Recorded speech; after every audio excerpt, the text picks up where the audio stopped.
Let's fucking go.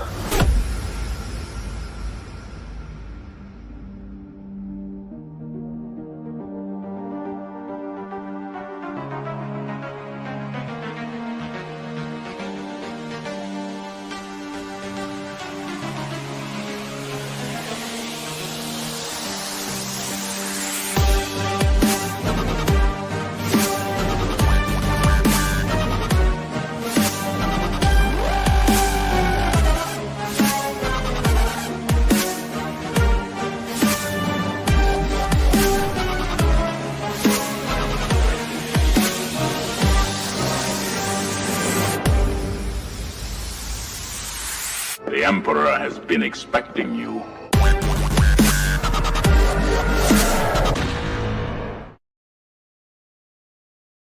Hi everyone and welcome to One Six Figure Focus, and you're very welcome to another episode of The Hope Show, a weekly live stream dedicated to 1/6 scale collecting in general, movies, TV shows, pop culture, all that kind of stuff. Got a pretty packed show planned for you this evening, so without messing around, we're going to get straight into it. So we have got, at the moment, there's myself, there's Eddie Money Mendez, there's Jim Collector, and Ian, aka Agent Silver Fox. He's had a little technical issue, and he's gonna hop on with us now. I think StreamYard has been kind of messing around. It's been acting strange, a bit haywire recently. Did you find that, guys? I don't think your intro video played just now. Speaking of that, did for me. It did. It didn't for me. Well, That's so that weird. kind of that is a perfect. Yeah, that's exactly what I'm talking about. Strange things are happening because last week I had to this mic, it just wouldn't pick up this mic, and I was having trouble flicking through cameras, like, because the default setting is the Mac camera, and I don't use that because it just blurs everything out, or it kind of washes everything out. And then I use like the iPhone camera, but you have to select that, and it wouldn't let me select that, and it wouldn't let me select this, so I had to use Firefox, but Firefox was a disaster. Because I couldn't share windows, only like full screen, which I don't like doing. So I had to eventually uninstall Chrome, and that seems to have done the trick. But I've heard Feezy had similar issues. Would that be right? I think you said, he did. Jim, he had some serious issues. Yeah. It took like 45 minutes for him to get going. Yeah, it's annoying. Ian, you're bleached not- out of it. It's not working, so The audio's coming through good though. that's good. I've got a face for radio. I like that. At least we can hear you, and we know that's just camera tricks. Don't you worry about it. Is it's just not letting you adjust your settings? I don't see, to be honest. When I got back from Dubai, I had to reinstall Mac OS because I had a couple of issues, and I connected.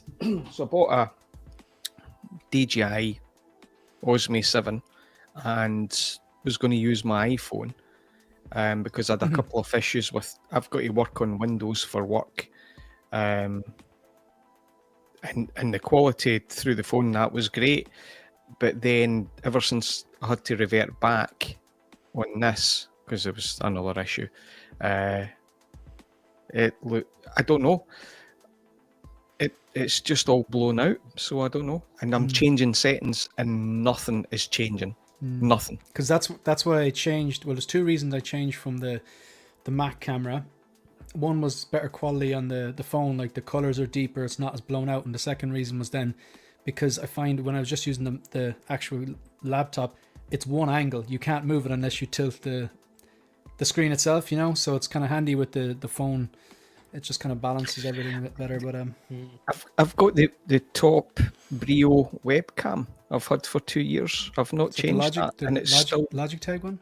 Yeah, and it's look. Yeah, it's probably maybe. That's I don't the one know. I got too. Maybe. Donald Trump's going to come in and ask what cream I use in my face. Does it? Yeah, well, that's something. That's Ian, something. did you go into the G Hub thing and try and fix it there? Yeah. Oh, okay. So it's there's the G Hub, there's the Options Plus, and then there's the Logitech Capture. Absolutely shit. Yeah. Some of those Logitech apps, don't they kind of update automatically? Yeah. It could be just a glitch, and they then do. they'll fix it. All right. Well, look, you're here anyway. You sound good, and we can hear you. So I suppose let's kick off. Let's say hello to some people in the chat before we get talking here. So as usual, folks, the pinned comment in the live chat is the link for channel members. If you shout out to the existing channel members, all the different tiers, troopers, commanders, much appreciated. No obligation, but if you want to support the channel in that way, thank you very much, and thank you to the channel members that do it. It is appreciated. Vita, aka her geeky side. This is Jim's better half, obviously. Good evening, everyone. Don't forget to hit that like and subscribe button on your way in, and of course, subscribe if you haven't yet. Thanks, Vita. I do appreciate that, and it sounds like an order, folks. And if you don't, like, she will find you. She has a particular set of skills. Like, you know, don't mess with Vita. Also, if Vita wants to come on some evening, if she is at a loose end on a Monday and she wants to come on with you, Jim, That's a great shout, definitely. No problem. Anytime, like.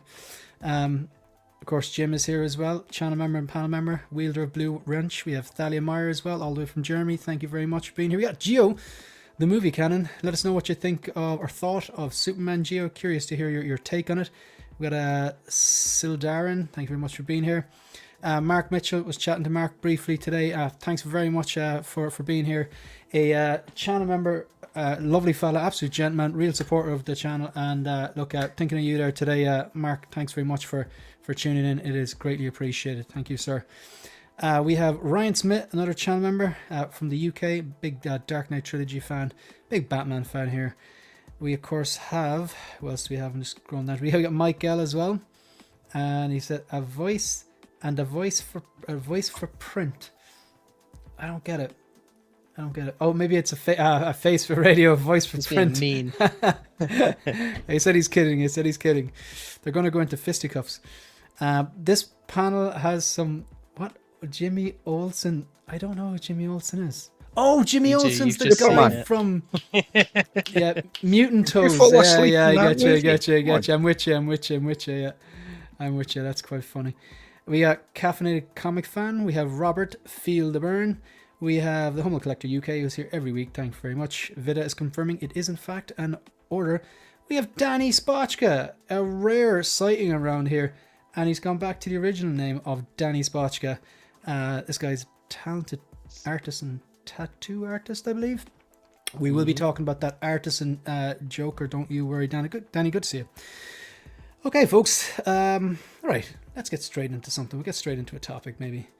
Eddie, which one of these topics float your boat?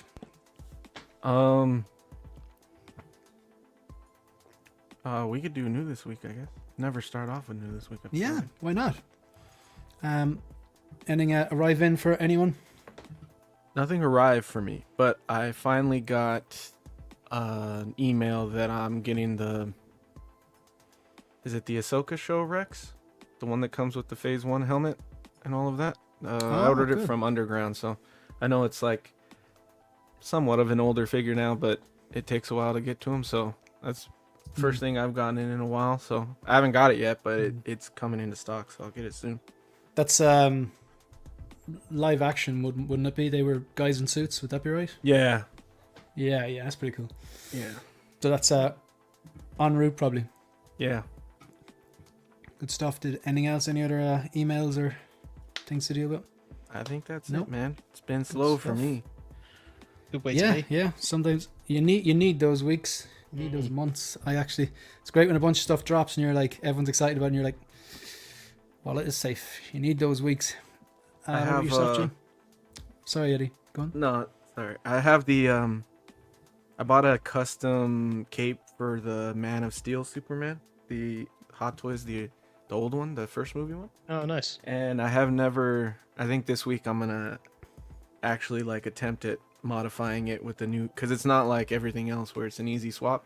I gotta cut off the old cape, and then you gotta like there's like traps under there. You could take them off and it makes it look better, and then you gotta re-glue the lining of the suit back. So it's like, it's more than I've ever done on a Hot Toy. But that one kind of I got like for really cheap. I want to say I got it for like $100, and it came in with some like little issues that I had to fix anyway. So it's it still looks really good to me, so I don't mind, trying my hand at some of these little mods to make it look better, So And you have the you've got the BVS INART as well, don't you? Yeah, they're right next to each other. So, and you kind of do you prefer the Hot Toys one in general, or do you prefer just the sculpt on it? The sculpt mostly. The suit's okay. I mean, I don't have any issues with the suit. It's a good hot toy. But I really do like that head sculpt. I think that's Hot Toys' best head sculpt for Cavill. Was that the Justice League one or the Man of Steel one? Man of Steel. It has thicker hair than the Justice League one. Like, it's not as slicked down. And I feel like the likeness is really there compared to... I've owned the Justice League one. The 2-pack one though, not the so I guess that's the Snyder one. The Nightmare 2-pack. That's the only other Hot Toys one I've owned. And to me this one looks better than that one. So yeah. I like it. Good stuff. And what about yourself, Jim? Anything arrive? Oh, you had a big arrival. Yeah, you can see him just over my shoulder there. Finally got the all the tradies in. Yeah, man. That's areas. Areas. He's got his little mouse there as well in the corner. Did you put something up behind him, like a black background, or is that part of the wall or something? No, that's just the these are like, they're from a Lego company, these cases in between the details. Right. So it's just like a black background. I gotcha. Good stuff, yeah. Yeah, it's quite nice. Never seen that before. It's an amazing figure. Really glad to get it in. I thought I'm torn, like between the masked sculpt, because that looks phenomenal and I like the complete look, and the obviously the rooted sculpt, because it just feels criminal to not use that sculpt. Yeah, I'm right there with you, man. I'm right there with you. Yeah. It's really, because it looks deadly when you have the little really tight hood up, and then you put the bigger hood up, and he just looks like he's, walking through the desert or whatever. Because I got him in as well. That's my new this week as well. Actually, I may as well go now. But so like, I have him posed up, which he wouldn't really be in the movie like this. He'd have all the gear on, and he'd have the head sculpt. And I took the risk with the nose clip, and I got the nose clip inside, and up his nose, the breather.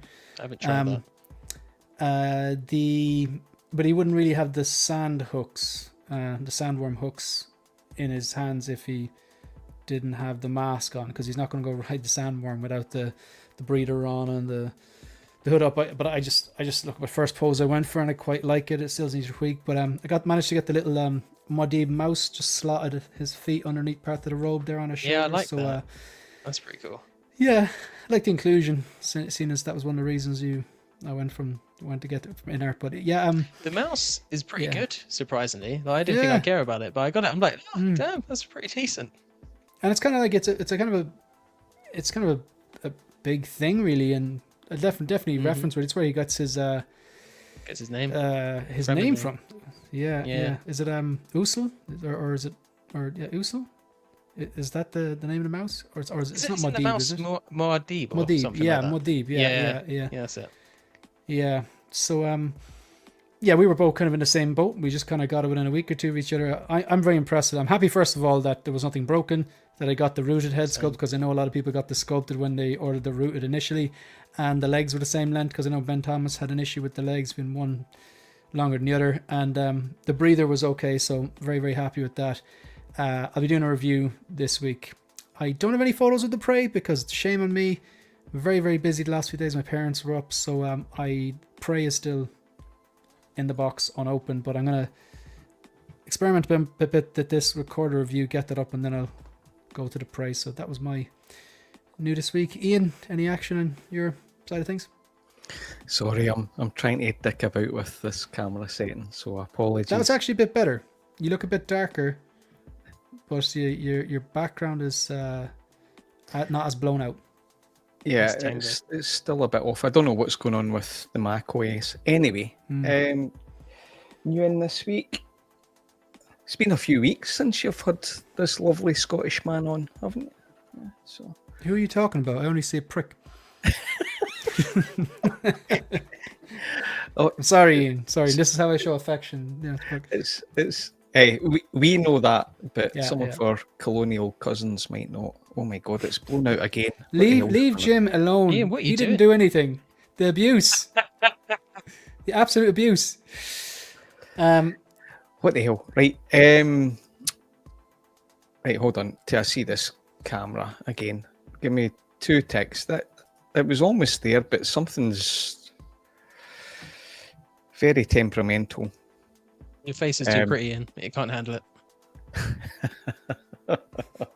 Well, That's too nice, Jim. If you need to treat him with more disrespect to get the respect, that's what I've learned. Yeah. Did you get anything in? Yes. Well, I got in Darth Maul's fusion reactors that I've not fitted yet. Nice. So, actually, it doesn't come in the normal kind of lovely velvet case. It comes in like a tube because it's it's really quite big. So, I've not fitted that yet. It felt like something new. I got. I've actually fitted Wonder Woman's Lasso of Truth. That's been in the box for many months, and that looks phenomenal. It just elevates the figure. So got that, and then as well, it was the week before, but because I've been absent, I kid you not, this is awesome, by the way. This gives me hope for so many figures. The silicon. My camera's blown out, so apologies, but this is a great figure. Just the medical grade silicon on the legs for £140 figure. Wow, I'm amazed. So very happy with that. Good stuff. Nice. And about 54Ks. 50. We're gonna very quickly just touch a few comments there. I've been reading this comment here. Danny Spochka, Shane, I have the same cases. Can we discuss later on options to make the Dio for the Joker fit? Like, do you mean like through DMs or on the stream? What are you got the Hot Toys Artisan or Hot Toys Sculpted version, I think, coming? Would that be right? That diorama is actually amazing. What kind of cases did you get? Just let us know, Danny. Just clarify there. We'll see if we can get some suggestions, maybe. Now this is a, I don't know if Gio's winding me up or just playing to Ian's strengths here. 3.2566. You're speaking Ian's language. I mostly liked it, but there was quite issues there that didn't allow me to grade it higher. Mainly issues with some of the writing. I did love Guy Gardner and Mr. Terrific. Okay, good stuff. Getting in our Paul on Wednesday finally, and we have Phil unfortunately couldn't join us today. So Phil is a channel member. He's usually a panel member, all around friend and nice guy, an excellent photographer. Please check him out, Rogue One Photography on Instagram. He's putting up amazing stuff himself, and Jim and Vita are just knocking it out of the park for the last few years, really. So follow all their channels, all their Instagrams. Just popping in to say hi, everyone. Let's get this channel to 5k. Costs nothing to subscribe. Have a great one, everyone. Thanks very much. I appreciate that. And of course, he's a channel member for 27 months. Thank you very much. I do appreciate that, Phil. And we look forward to seeing you again next week. So, Gio asking about the head. Yeah, it is tricky. It is. I found that with a few INART figures, though. It's just patience, and I think the prep is key. Myself and Jim were messaging about it. That I found you kind of the hood that's pre-installed. You really have to kind of work it and spread it out, so it just leaves you're leaving space for the neck peg to go in, and making sure that the peg that's in there is kind of, I suppose, centralized, so you have enough even space around it. I kind of felt I nearly pushed the peg down a bit close to the chest and pushed it on. As it pushed it back, it kind of clipped in. But yeah, it's a bit of hassle, but you get there in the end. Jane, on that as well, what you said, you turned the peg around. So like it keys in either way, so it can face either way. But if you turn it around, like you suggest, it makes it a lot easier than leaving it backwards. Because I did it afterwards, and I found it so much easier from then to get the only reason I did that is because I remember when I got it, before I even did anything, I was like, right, I've heard this balls. And I remember vaguely there was an Instagram reel put up by INART. And it's that's rubbish. the only reason I noticed that. It's not great. Yeah, it's not great. It's like, take the head, put it on the body. But the one thing I did pick up was that peg was facing forward. So if basically when you have the headless figure and you look down into the neck cavity, you can see obviously the neck peg, it's a circle, but it's keyed. So there's a little bit that sticks out. And when I got it, that little bit was facing backwards, but I twisted around so it's facing forwards. because that's the way the video did it and made it a little bit easier. But yeah, once you get it on there, a bit of manipulation, but it looks quite good. So Strike 47 saying, I hope this year for Sideshow Con they're going to have figures to pre-order instead of having coming soon figures and throwing pre-order. I'm like, yeah, could be that. And no problem, Geo. All right, so Jim, what would you like to discuss next? Should we go Joker? Yeah, why not? Yeah. Cool. And why not? Yeah, we can do that. So, okay, so 2 different versions of this. This dropped last week. You got the artisan version, and you have the sculpted version. I'm going to flick through these different pictures, and Jim, if you want, just give your thoughts on this. I was really impressed with this when it came out, based on the blogger photos. I think the blogger photos are some of the better ones we've seen, which really kind of helps. But I like this a lot. If I didn't order the INART and this is what I had to get, I don't think I'd be too upset about that. I prefer my INART, I think, to this, but I don't know if that's just because I have that one in hand, and to me, I prefer it. But they're quite similar from what I can judge. I haven't got the best eye for detail, so I think Ian picked out a few things when he was talking about it that he didn't like, which I didn't notice. I just went straight face value, but it looks really good. I just, with the issues with the artisan sculpt, I'd be pressed to go sculpted. Sorry, not rooted. The sculpted hair looks really good in this, I think. You can tell in the photos, but not as easily as you'd think between the rooted and the sculpted. But I think it's a really good throw out by Hot Toys. And there's things on the base that they did that I prefer to INART. The light up functions, for example, I'm a bit disappointed that INART actually didn't think to do that. So yeah, no, it's a really solid release. And if you just wanted the one representation, and space and budget was a thing, this would be a great option to go for. Yeah, I agree. Like if I didn't get the 4-pack, I think I'd be happy with this sculpted or artisan rooted. The dioram's incredible. I think they might even have the edge. They might even have a better diorama than I have the 4-pack, so it's it's kind of like, I like the windows. Saying that, I think maybe go on. Or nails. I like the windows on the base. Yeah, I think they're a nice and you touch. can always have one curtain on and one window exposed. Oh, that's a good idea. But one of the drawbacks, I think, of the INART one is that even though it lights up, there's 3 batteries, I think. There's a push button on the back. So I don't think you can really wire that in. You could, but you still have to push the button. I think it's kind of like the same situation as the DeLorean. And you're pushing the button for tiny little lights to come on the bottom and the Joker to light up.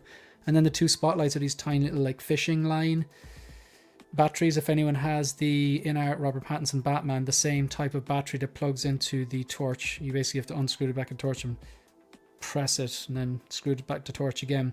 They should have just USB'd that. I think I'm happy with my INART. I'm not going to go over. I think there's certain things about the INART are better, certain things about the Hot Toys are better. I actually think in certain angles, I think this is a great angle. I think the hair looks good. Yeah, this I one think especially the is sculpt looks beautiful. good. I think there's some Just angles eyebrows. it looks a bit better than the INART. I actually said that in one of the release reaction videos I did. And someone wrote me a dissertation today about how the INART one was far superior, and I couldn't be arsed reading it, so I just wrote laughy faces at the comments. Hopefully it'll piss them off. I just couldn't. I'm just not doing it. I'm just fuck you, man. Touch grass. It's I have the INART one. It's I clearly prefer the INART one if I bought it. I don't need you and your protractor. Just stop, man. It was just too detailed. I was I'm not reading that. But yeah, I think this is pretty good. If I didn't have the 4-pack and I wanted representation, this is a one and done. You don't have to get 4. You don't have to get 2. Most people wanted the red suit one. I think they did good. I will say one last thing before I go on to Eddie and Ian. I still think the hair is a bit too voluminous, and this could be the best the hair ever looks. There, I don't think it looks great, and I'm wondering with the Artisan Dark Empire Luke, I was very impressed by the blogger photos, particularly the rooted hair on that. But then I started to see a lot of reviews and it looked outrageous, you know. So I still not impressed by the Artisan hair, even though some of these shots it does look good. But and I will say, was it? I think you linked it to me, Eddie. Is it Zord or not Zord? The figure hideout. That real? Zord I thought it looked great. Yeah. Yeah. So yeah, that's where I'm at. I think this looks good, and if I didn't have the 4-pack, I'd probably be chasing this one down or the sculpted version. So that's pretty much it. I love the diorama, and yeah, what do you think, Eddie? Yeah, I think it looks amazing. I think the diorama is the standout to me. The chair looks really good. Like all of the diorama piece in general looks amazing. I think it looks great. I think, you know, the issues that people have with the hair, or like what they think is wrong with the hair, is fair. Like it does look very thick. And then like the product that they use in it, obviously, to me, I kind of justify it. Like his hair was pretty greasy in those scenes, so it does look greasy, kind of more like a gel kind of grease, but it's fine. I think it looks great. I don't think it's a reason to not get it. The likeness looks good. The thing that stands out to me is the eyes. When Hot Toys does these purrs, I'm noticing that the eyes are very big, or like the eyelids are very thick, and like with zoomed in pictures, you notice it like there, that it like the eyes look very sunken in. But I don't know that in person that's gonna be a thing. To me it looks off when I look at it, but I feel like in person you won't even notice it, just because of like you're not gonna be looking under a microscope like this at it. So I'm sure in person it's gonna look sick. This particular shot, it's I think this is like straight out of that scene. I'm not sure. Is it like after he's saying you get what you fucking deserve? No, it must be before, because there's no blood on his face or anything yet. But he had a weird look on his mouth before I took the shot. Like, I think done a great job here, man. Those sideburns look rough though. Yeah, they do now. Yeah, I that's true, was man. thinking Yeah. Good catch. It's like they were long, they just cut them off, and that was it. Yeah. I still, I know you're joking about this. I still prefer INART. I am a bit of an INART fanboy when it comes to that stuff. The funny thing is, Eddie, so do I. Like, it's like, who's that guy arguing with? I think it's because I said it. Yeah. The head sculpt looked better in some angles than the INART. Maybe people that do that on your channel don't watch. They like see maybe. the one, or like maybe they just see your Instagram posts and they don't actually watch the streams. So they're like, yeah, because otherwise, who's gonna go off on you about INART? I mean, unless they're talking about the whole Paul Atreides stuff, which is, you know, who cares? But yeah, I think it looks good. This was the one that you had got a conversion for, and you offered it to me, and I was very grateful for it. And I think for anything, it was the FOMO more that I wanted it, because I thought the INART one came out so great, and I was like, man, I'm gonna miss out on everything now, because I didn't choose either or. And so I took it, and then after a while sitting with it and seeing the issues that the other Joker was having, I was like, I don't know if I want to even deal with it, you know. And then that was the reason I gave you to cancel it. But I think at the very heart of it, it still goes back to the long argument or conversation we had about Joker 2. Like, for me, I kind of don't care about the character anymore. And I know you guys don't agree with that kind of thought, but yeah, because of Joker 2, I don't care as much anymore about this movie. So yeah, I think that's what made me like not really want it in my collection. So and even like, you know, I don't share that opinion, you know, with you, as in, because like I know you love the first movie and I still love the first movie, and there was definitely aspects of the second movie I quite enjoyed, but like I wouldn't let the first movie sour the second. But like I respect that you just have a completely different take on it. It's like there's no point in me trying to change your mind about it. Like, do you know what I mean? It's like, that's it. Like, you know, I tried. I was like, you know what? He's right. I get where they're coming from. Like, they're right. It shouldn't, but yeah, for me it does, and it doesn't happen with everything. I don't know why it's happening more with this, but yeah, it's for me. Like- It's like whatever now. So If I had to do that, then all of my favorite movies yeah, that just ended up in, like, all of them, like yeah. Aliens, Predator, Pretty much Terminator, every big Matrix. franchise. Yeah, just as soon as you hear franchise, it's Subway, McDonald's, it's a product. It's the arc kind of gleam. Unfortunately, just drains me because it's Yeah. the suits trying to make their money. Ian, what do you think of this? Well, funnily enough, I don't have any skin in the game, INART or Hot Toys on this, so which is quite odd, right? Because I'm a movie collector and I love both movies. I know I'm in the minority, and Eddie's fucking wrong. Joker 2 is a genius movie. However, I do love Jesus. this. I'm in a time machine. I do love this Arthur figure. Sorry.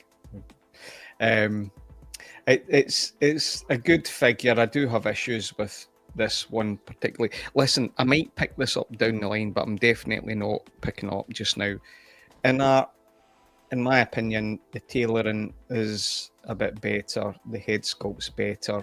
I think the head sculpt on this Hot Toys, no offense to anybody, is a bit too aggravated. There's too much detail on the lines, the skin texture, and it makes him look older, and it takes me out from the figure a little bit. This looks like the figure 5 years down the line. I think there's too much contouring on the head sculpt itself. So I think in every way the figure is better in that, and they both still look good. Here's my thing. Hot Toys absolutely nailed the backdrop, and I'm not saying the diorama, and there's a reason for that. The backdrop is sensational. The diorama, they shat the bed like they normally do. They're almost there, and then they drop out. They've used the large format, typical, I don't know, on various figures to join to the stage that's under the chair. If you see videos, it doesn't meet. All they've done is sculpted this bit, pushed it in, and it looks awkward. If I was getting this, I would need to change that Joker base. And you know, over time, it's that flimsy, cheap crap where they've put in so much effort on the backdrop, which is phenomenal. You could have given this an extra point or whatever for this whole set and really set it off. It really bugged. Know when one thing really bugs you? That bugs me so much that it's almost like an afterthought, or they're cheap out. An extra $10, put in something better. That really annoyed me because the backdrop is that's better than that in that. There's no doubt about it. The figure in that, the backdrop, Hot Toys, in my opinion. So you're complimenting. I just want to be clear. You're complimenting, say, the wood, the live with Murray Franklin, the lights, the applause, the curtain, but you just don't like to say the bottom bit, is it? Everything, the bottom where the chair is perfectly fine, but what they've used is on the right hand side, or on a generic kind of a base, yeah. That generic cheap I'm with you. Yeah, base, and then it doesn't meet well. It's got a gap on the left hand right-hand side, yeah. and the top hand meeting side, and it looks shit. Okay. Yeah, I don't think it would bother me too much, but I'm looking at the INART one, and what they've done is they put a big platform on the bottom. That's the bit that lights up, the black bit. It's kind of like I suppose like this kind of a shape. Like if you're looking straight down at it, the front, it goes like that, and then out and then down. So and then it has like the carpeted section which lays on top of that, which is slightly smaller than it. So it's a more solid looking base. Yeah, I see what you mean. Just it's like it's diorama and then it's connected to a kind of a generic plastic bit on the bottom. Or yeah, I get you. Okay. Cool. Is anyone actually picking this up? Ooh, I can't have 3 of these. Okay, yeah. Maybe in the future, but yeah, that base, no. All right. Okay, so we'll do one more topic. Ian, Ian, you haven't picked anything yet, have you? Sorry, I'm too distracted by this terrible camera exposure. You look gorgeous, Ian. Don't worry about it. Oh, thanks. You're only human. All the flattery tonight is what you're getting. I'll wait till you see my questions. I don't know how they're going to go. Yeah. Yeah, Shane's warned us. Yeah. Let's see. Don't worry about those questions, lads. Yeah. Yeah. Can I actually just do a little minor segue? Okay. Sure. I'm not. We don't want to spend 45 minutes on this, but that scene with Kevin Costner, dumb or you liked it? I like everything he did in there. I feel like I'm the only one that understands like what he was trying to do. So I like it a lot. I get it 100%. I know people make fun of it a lot, but I get it. I'm in agreement with you. It's definitely a thing where people can go, oh, he should have saved him. But I think in that moment he had the whole, my father has convinced me my whole life that I need to like keep this a secret, and he was kind of like having that wrestling match with him. He could have saved him, but his father, he kind of finally got like, okay, I'm not supposed to do this. But I also think another part of my mind is going, he would have just fucking saved him, and then, you know, no one would believe, and no one's going to believe the 30, 40, 50 people who are there going, we saw this guy run like speed of light or whatever. They wouldn't be able to see him. He'd run so fast. You know what I mean? The guy would just disappear. So yeah, I get it must have been a conscious choice that he did go, people are going to roast this. But what do you think, Ian? Hey, listen, that I like that movie. I like all the movies. But that little particular part. Yeah, it's. I like it, and I do really like it. If I was to compare it to certain bits that with the new Superman, I gravitate more on that feel. I don't know about spoilers or whatever, but I'm trying. We'll be doing a full-on spoiler chat later on, so maybe we'll revisit this question. Jim, just on that Man of Steel bit, the part where his foster father says, you know, stay there, don't save me, everyone will know, you'll be exposed, and he has to watch his father die, knowing full well he's Superman, he could save him. Did you, when you were watching that, did you think that was dumb, or did you think it was kind of heartfelt, poignant? Sometimes I think I'm like a movie director's wet dream, because a lot of the time I'll just take a film as it's presented to me and not question it. Not all the time. In fact, I've got better at that since starting collecting and just chatting with people in general. But I didn't know people hated that scene, and I always thought it was a really good scene. I really liked it. I thought that was fantastic. I'm not emotional. It gets me every time. Yeah, same. Even though it's a little bit illogical, it gets me in the feels every time. But that's based on the relationship they've had the whole movie, and those multiple conversations where he's like, and we're going to come back to it later on, but okay, that was just an interesting night. Ian, we spoke about Joker, we spoke about New this week. Are you going to choose something now? I think, let's go for the snap. We can't do the snap until after we have the Superman chat. Sorry, I explained it to the boys when you had technical difficulties, because it makes more sense to do the Superman, give a rating, and then lead into the snap. Right, okay. Oh, well then, not that I absolutely don't want to talk about this, but let's just go for Bond, yawn. All right, okay. Sorry, I have something here for you. Fuck you, asshole. All right, so he's clearly joking. All right, let's have a look at Bond. Okay. I miss when StreamYard could just zip from one thing to the next, but... All right, so this is... We haven't got a price on this.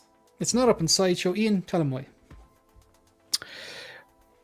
Well, I'm only assuming, not that I'm in the know, So I believe that there's actually, from what I know, there's only one site, whether you like them or not, that's got this up for pre-order. So there's going to be a limited edition run after the Hong Kong event, the end of this month. I don't know how many figures, and then there'll be another release Q3, Q4 of this year, which I'm quite surprised that it's so soon. So for me personally, I've already pre-ordered and paid off, and I know that I'm getting this next month. So it was a must-have. Shane, we talked about this, right? In terms of the look from this movie, it's definitely the one that I would want, as much as I want suits and tux in terms of James Bond. See, when we talked, Shane, right, here's the thing for you. When we talked, right, the outfit, the commando outfit with the Henley undershirt and all the stuff, this has exceeded anything I thought that we talked about because it was battle damaged. I never thought we would ever get a battle damaged James Bond. This has blown me away. I just think the detail on the guns, sensational. When you look at them in detail, they're so much better than anything else we've got before. John Wick, the lot, the detail is incredible. I'm actually blown away. And for everybody else, in my opinion, it's 100% the same head sculpt. It's just a far better paint app. Some of the photos I'd say are a bit, better photography and lighting too. Yeah, some of the photos 100%. are a bit off in this. The other ones were really off. When you see videos, it becomes a bit more clear. For the listen, this is, for me, I'm like a giddy schoolgirl. I'm loving this. This is fantastic. So, yeah, it was day one. Can't wait. There's so much heat coming my way. I wish it was next year, but after hearing that it was coming out limited next month, I had to do it. So. Yeah, I was in contact with Lion Rock, and they were like, yeah, we can't get your price yet because it is a Toy Fair exclusive. So they said, look, as soon as that run starts, they're going to give me a price, quick price and slow price. So basically, if I want to wait, that'll be cheaper, or if I want it now or whatever, but I'll wait and see what the price is. But yeah, it's not up because it is a Toy Fair, not a Toy Fair exclusive. Yeah, it's kind of Toy Fair exclusive, but it's not limited. It's not like 2,500. It's not 3,000 pieces. It's like the Deadpool Golden Guns. Yeah, they release a batch, right. and then the rest of them will come out later on this year or early next year, whatever. So yeah, like I didn't actually pre-order the other one, and there's no question like I would have if this wasn't on the scene. But now we have 2 James Bonds, both from No Time to Die, both Daniel Craig. We know how they like to get their money's worth with head sculpts. This is perfect for the likes of me or Jim or Ian, who big fans of Daniel Craig. So it's perfect for us. Look, I think they will eventually get around to the Connerys and the Moores, but Connery anyway, surely. But to me now, this gives a bit more confidence buying this one. Because as much as, I was delighted that we were getting a licensed 007 that happened to be my favorite Bond, the other one with the tux was, okay, they are the same head sculpt, I believe, but I think the paint applications are better on this. It definitely, the photography shows in better lighting. You had the body issue with, I think this one might be a little bit underscale, but doesn't look obvious because the tux, I think, made it look a bit skinnier. You had the stitching on the tux. I'm going to get this one. And I'm going to wait. I'm going to gamble on it. Not really a gamble, because if I want to get the tux one eventually, I'm going to get this one because I really, really like this look. However, Bond, especially Daniel Craig's Bond, whether it's a suit or tux, that's the thing. When I think of Craig's Bond, I actually don't think of the tux straight away. I do think of the Skyfall look. I think he's in a suit. If you added up the time he spends in a suit over the 5-movie arc and the time he spends in a tux, I think the suits actually win it out. I think he's in a suit more than a tux. I could be wrong on that. I haven't actually fact-checked that. But I'm sure someone will write me a dissertation about it anyway. So I want him in a Skyfall suit. That would be... It's a strange... I've said it before. in order, those movies, he is my favorite Bond. Casino Royale number 1, Skyfall number 2. This is actually number 3. I actually thought Spectre was number 3, but I actually prefer No Time to Die, then Spectre, and then Quantum.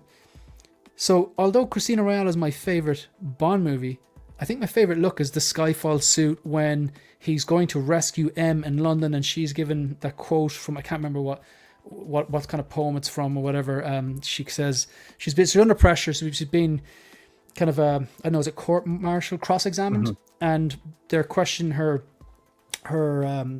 professionalism and her ability to do her job, and she gives this kind of a short monologue because she said her husband was a great lover, poacher, or something like that. So she's giving this monologue, and Bond is like rushing to save her because Javier Bardem's character is coming in, but he's wearing the suit and he's got the earpiece and all that and the gun or whatever. That'd be the look, because that'd be like James Bond in a suit, and then this would be a beautiful complementary piece. But I'm going to take the gamble. I'm going to lock in this one, and then I'm going to wait. And I'm not going to get the tux straight away. I'm going to hold off and see if they do a Skyfall. I think a Toy Fair exclusive, that could be it, because think about it. Toy Fair exclusives are usually kind of different versions of an existing figure. It's like a different version of Iron Man or a different trooper or something they've done already with a different outfit. They're going to use the sculpt again. So I'm going to hold out, see if they do Skyfall suit, that one, and I'll get this one as well. I think I'll be happy with that. If they don't do that, I'll get the one on the tux, because I think you need Bond in a suit or a tux anyway. But Jim, what's going to happen as soon as I order the one in the tux? Suit. Yeah, they'll do the Skyfall one. Suit. Yeah. So yeah, this is 100%. I love this, and this movie, it's not the greatest Bond movie. I really like it. A lot of people don't like the ending, and I get that, but I suppose that's completely subjective. I like the way he had a start, finish, and an end, his story arc, and it was his last Bond movie he was going to do, and I liked the way that they wrapped it up. A lot of people didn't, and I get that, and it was something different, and I've been a Bond fan all my life, but I was really excited about this. Myself and Ian were going back and forth in this. We were like, if they do another look from No Time to Die, this was the one that we wanted, but we didn't think it would actually happen. And there's been customs of this, and I think the sculpt is class. I really, really like the sculpt. Sorry, I'm gonna wrap up. I'm going on and on, but I agree with Ian. It's the same sculpt with better paint applications, better lighting, better photography.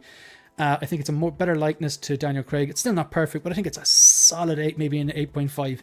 The separate rolling eyeballs function grand. The two styles of look, I like them both. I like the bloodied up battle damage. I like battle damage on anything, whether it's an Iron Man or whether it's a remnant stormtrooper, or in this case Bond. I love that you can pose this figure with a lot of the stuff that it comes with without making it look like you're just trying to shoehorn the stuff in. You can have them in the shirt. You won't see them. You won't see the braces, but you'll have the jumper. You can have the backpack with all the tear gas canisters. You can have the gun in the holster, gun in the hand. It comes with a Walter PPK and another one. Drawbacks on this, I don't particularly like the base, and I think the glasses were really, really cool in the movie when they're in that kind of glider thing. But they're not great here. Hot Toys need to up their game with glasses. I'm definitely getting this. This is slam dunk. Sorry, I went on and on and on. Jim? I think this is the better pick of the two, if I'm being completely honest, which is strange. I know, obviously, he doesn't just wear suits all the time, but whenever I thought about getting a James Bond figure, like in the past, he was always suited. You know what I mean?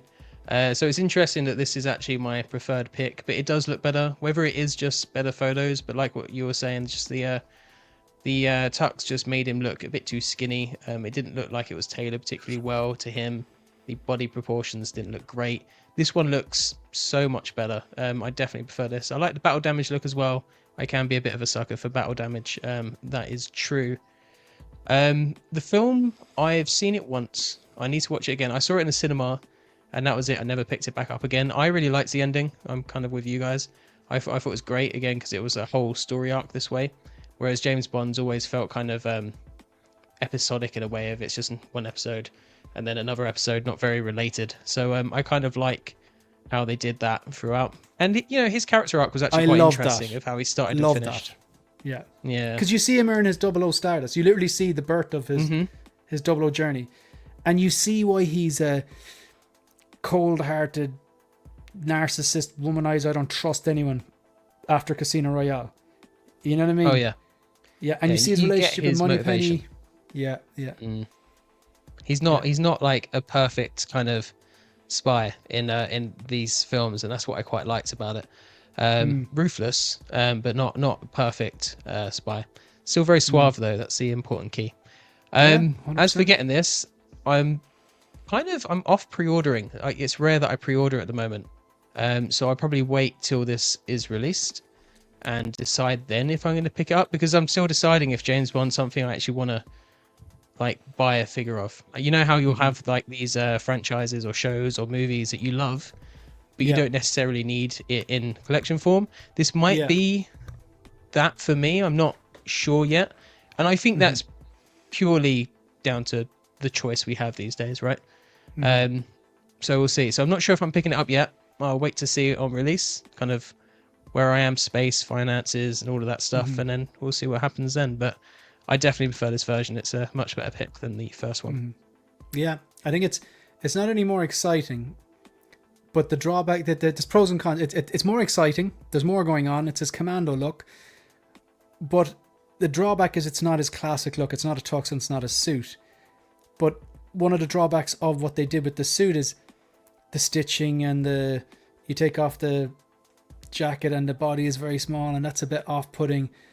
But like realistically, I'm going to get it if they don't do a Skyfall version or a Casino Royale version that's superior. But I'm really hoping for that bloody Skyfall. Why wouldn't they just do a decent suit, put the accessories together, do a magnetic base for it?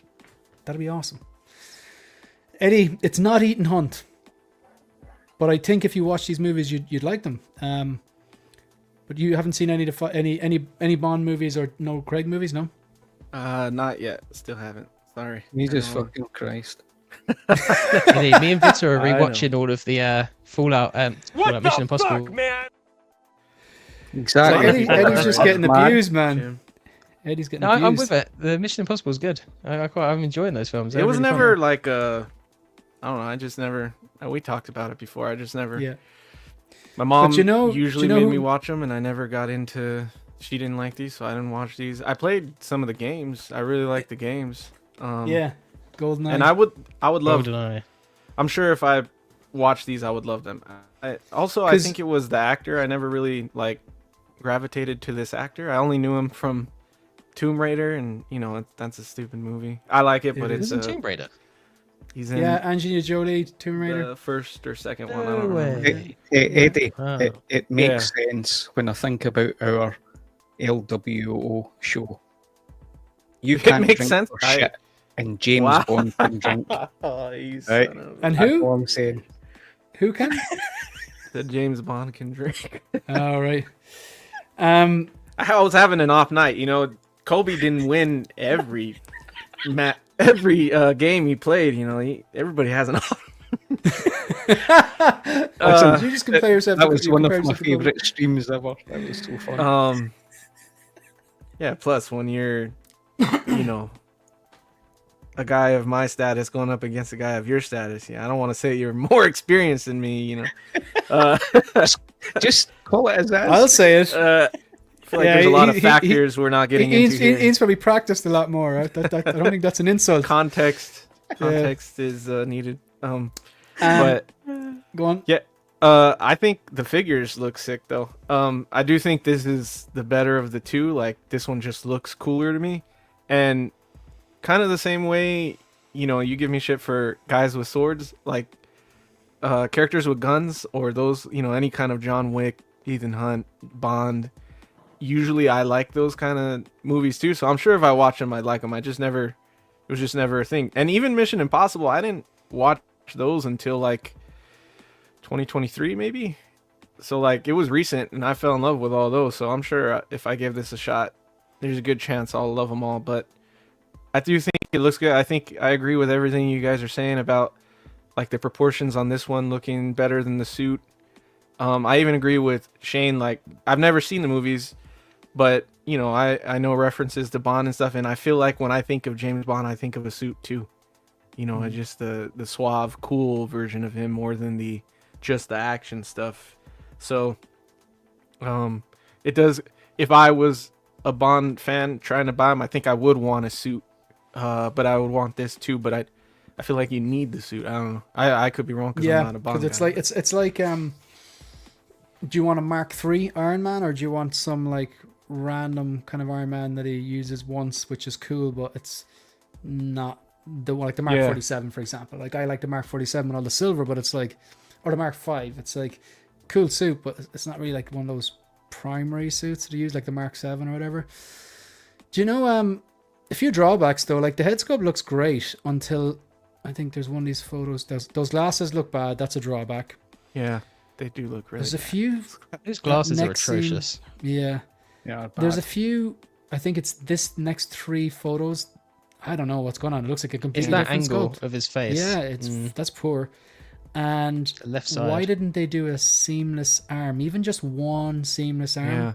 a gun holding arm there. You Yeah, I don't it's know a how they choose when they do that for stuff. You know, like why do they create innovation? Like why do they do this new innovation stuff and then not continue to do it with everything they come out with? Like I don't get that. maybe they're Third phoning party it does in it. for Bond because it's not. Maybe.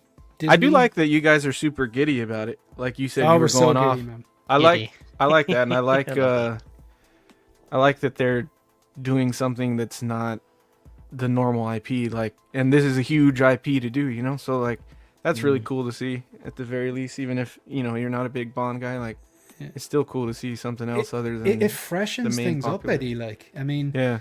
I got like myself and Jim. We got Paul Atreides in. It's not DC. It's not Marvel. It's not Star Wars. I got the Predator Prey. I haven't unboxed it yet. Again, not Marvel, not DC, not Star Wars. And myself and Ian were looking at those Blade Runner 2049 customs, and it was like, again, not Marvel, not DC. It does. It freshens it Looks up, good like as you well. know. But do you know what he's not giddy about, Eddie? Huh. Do you know what Ian is definitely not giddy about? Did you hear who the new Bond is?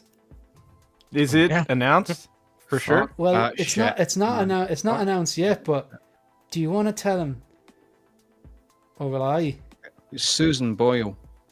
That'd be a better choice. Oh, listen, I'm raging. But hey, before you go into that, I'll give you a bit on the human side. I love Bond because there's a big attachment with me and my dad growing up, right? Sean Connery came from an area that we grew up in. He was a bin man, became this famous actor. It was just one of these things that I connected with my dad. This was the last movie I saw with my dad, James Bond. He was a big James Bond fan. And he passed away 6 months after this movie. So, as in yeah. Daniel Craig's last Yeah. ever movie. Yeah. Oh, right. Yeah. Well, that does add another. Definitely adds Yeah. another kind of a nostalgia and emotional connection to it. Like, but yeah. Thanks for sharing that with us, Ian. So he was a massive Bond fan all his life then. Yeah, he was. It's funny. Here's another thing. We'll throw things out. I don't. We play stuff out on YouTube and all that stuff. But when I was a kid, I was quite artistic. I actually used to do my own comic books. I was quite an artist, and then I got knocked down. But this might actually explain a lot more. I thought you got said autistic, and I was like, yeah. I got knocked down by a car going on the way to school. Cracked my head off a curb. I was in hospital. This explains so much. But sorry, go on. So that was inappropriate. No. Go on. My sisters and my brother laugh about this. So I was really artistic in terms of that. Really good drawer. I used to draw, and my dad I was getting onto it. So I said, I want to draw the Aston Martin DB5. And he said, well, I need to teach you how to draw. He was really good. I need to teach you how to draw another car. And he said, the lines off, it was an older Porsche. You do that, and then I can take you on to that. That was that stage. Anyway, I digress. But after that got knocked down. It might be coincidence. About a year later, I become really good at science and maths, and the drawing and that faded away. I can't draw for shit. Anyway, Mad. there's a wee tidbit, you know. But isn't there like there's? I can't do Let either. me see. Let me get this right. Your brain works in. The right side of the brain is Yeah. the more artistic, creative side, I think. I think the left side is the more maths and science and logic based, I think.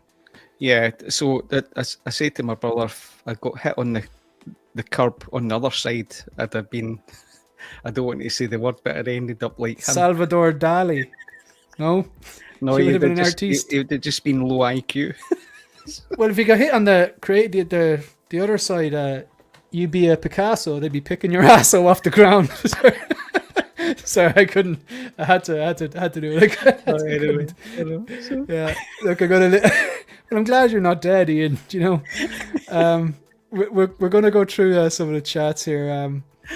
We got Danny. Like, see, myself and Eddie. I think people think sometimes myself and Eddie like are besties and we agree with everything. Now we are friends, like, but we disagree with probably more things than we agree on. Batman and Robin, that's his jam since he was a kid. Maybe just because I'm a bit older and I saw it when I was older and I never connected with it. Again, I'm older. I saw RoboCop, love the movie. Eddie hates it.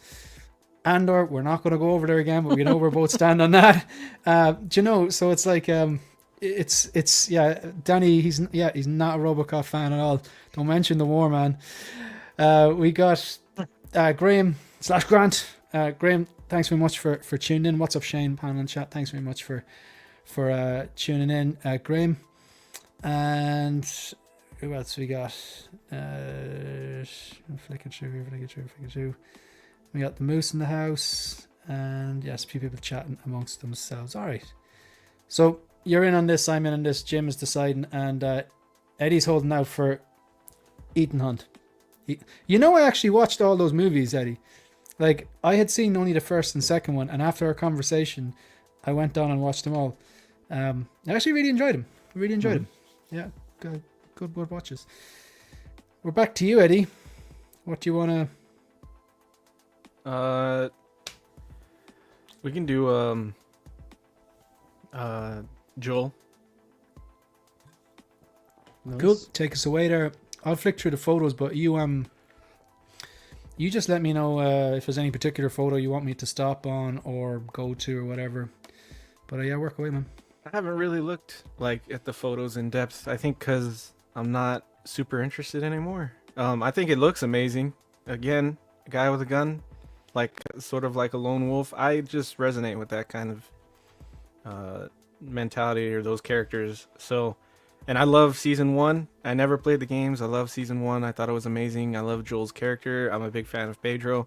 Like everything. I really wanted a figure after season 1.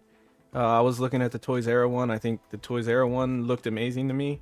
I thought that likeness was really good and everything it came with. I was like, that's a really good figure. I feel like it's not super hyped up and it's still available on third-party sites. So like, I was gonna get that. And then when this was announced, it was just announced too late for me, man. It goes back to the conversation we had about Joker and you know how I feel about certain things. And this is one of those things. Season 2.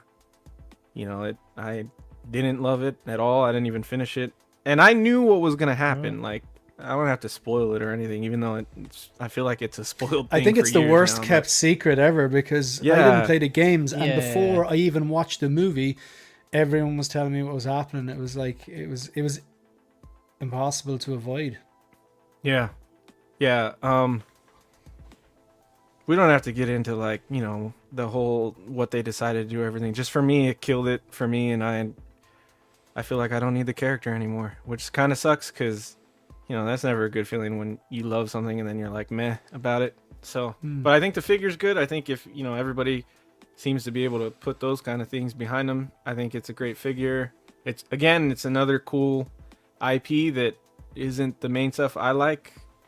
That Hot Toys is doing that lately, going into, you know, older stuff or just generally love things, and that's not just Marvel or DC or Star Wars. Like Squid Game that come out of nowhere. Yeah, that I'm really excited for. So yeah, I'm as long as they keep doing that, I'm a fan. Even if I'm not a fan of the IP they choose to do, I'm just a fan of different things, you know. So it's cool.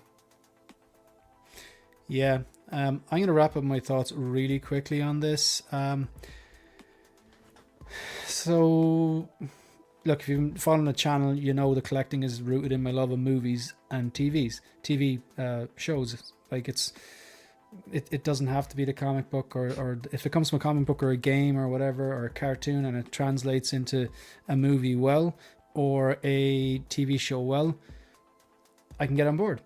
I really liked the first season of this, but like it wasn't enough to get me like hooked, obsessed on the show. I did watch all of the second season, and I just thought it died a death, and it just didn't do it for me. And you know, like I watched like, okay, this comment from Danny Spotchka kind of gets where I'm going with this. The Walking Dead kind of died a death up until maybe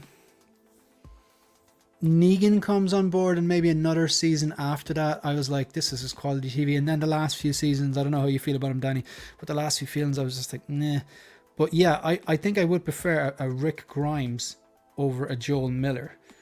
Even though the Walking Dead didn't finish up too great either, to be honest. But this figure is incredible. They've nailed the head sculpt. I love the layering on it, even though it's just like, I'm including the bag as part of the layering. You can really see it here, I think. Yeah, here and here. Just the way the denim shirt and the jacket and the bag kind of rest on him. And again, you're going back to that type of figure where you can pose with a lot of the accessories, but not make it look like you're trying to shoehorn all the accessories on there. It would make sense that he has a jacket over his shirt. It would make sense that the backpack is on his back and he's hanging the assault rifle there. And yeah, I think this is a quality piece, but I think a lot of people, maybe because they want video game representation, that's where their loyalties lie. Very understandable. Or they didn't like the show, or didn't like season 2 or whatever. So yeah, look, I really like this. I really like it. I wish I liked the TV show more, but I'm not getting it. Ian? I totally agree with you. I think this head sculpt's phenomenal. I think the soft goods are fantastic. And just like James Bond, they've upped the ante on the weapons. Very good. In terms of detail. This is an absolute banger of a figure. I think it's absolutely top drawer. I really do. I'm not getting it. Played the game, watched the first season. It was okay. First episode, yeah, I kind of drifted out. I like Pedro. I'm latching on to, if you can do such a good head sculpt like this, Fantastic Four. It really is my childhood bag. I can't wait for it. So I'm really looking forward to seeing what they do with that. But hey, listen, if somebody's loving this IP, you have one hell of a figure, in my opinion. I think this is... It actually might be definitely in my top 3 figures I've seen released or revealed this year. I think it's phenomenal. And I'm not getting it. But it looks fantastic. It's one of those things that looks really cool, but you have to pass on if you're not into it. Like, I think we've become spoiled if we're trying to pick faults in a figure of this quality, in my opinion. I think it looks sensational. So, just on that point there, Eddie, just I know you're talking about Sydney Sweeney there, but it was very obvious one of the characters in James Gunn. I'm trying to be, you know, when you come on a show, like I kind of like to keep things on some sort of a keel, but in James Gunn's Superman, there's a woman who works in the office who's very, very attractive, and he wasn't afraid of, you know, putting her in heels and making her look attractive, like, because maybe there's some women who like to look attractive in real life. I don't think that's I'm agreeing with what you're saying, if you know what I'm saying. You talking about Kat? I am indeed. Yep. She looks very well. Yep. She looks very very pleasing on the eye. Yeah, very pleasing on the eye. And I'm sure she's a great journalist, or Metropolis journalist and actress. After seeing that, can I throw something in? I'm going off on a tangent, as I normally do. She would make a good-looking black cat. For the Spider-Man. I think I saw someone... Has that not been cast already? I have no idea, but as soon as I saw that, I just thought... 1 second. Are you talking about, like, do you know Brand New Day?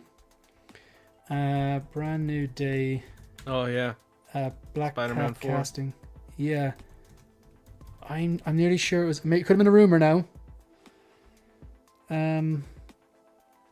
I don't remember seeing a Black Cat, but I saw something pop up. No, I can't find it. I saw something pop up saying that this person is rumored to be announced as the character Black Cat in Spider-Man Brand New Day. But yeah, maybe it was her. I don't think it was though, but I could be completely wrong on that. Yeah. Not really, Stanley. I'm just saying that some women, like, if they want to dress sexy, there's nothing wrong with that. There's absolutely nothing wrong with that. Like, it's just like what was wrong with them is if you're making them feel uncomfortable and leering at them and saying inappropriate shit to them. there's if you say something like that, you'll get cancelled these some days. women You know what I mean? not dressing sexy too. 100%, And you know who 100%. you are. And here's another thing. Like, if you say that someone's attractive, that doesn't mean they're not intelligent. That doesn't mean they're not talented.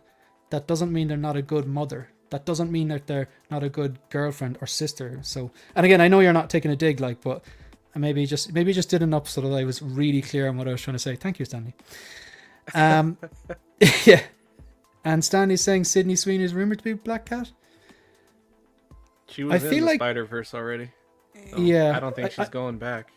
I sent Oh, probably not after that.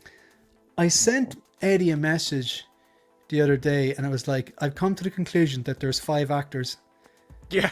in Hollywood now.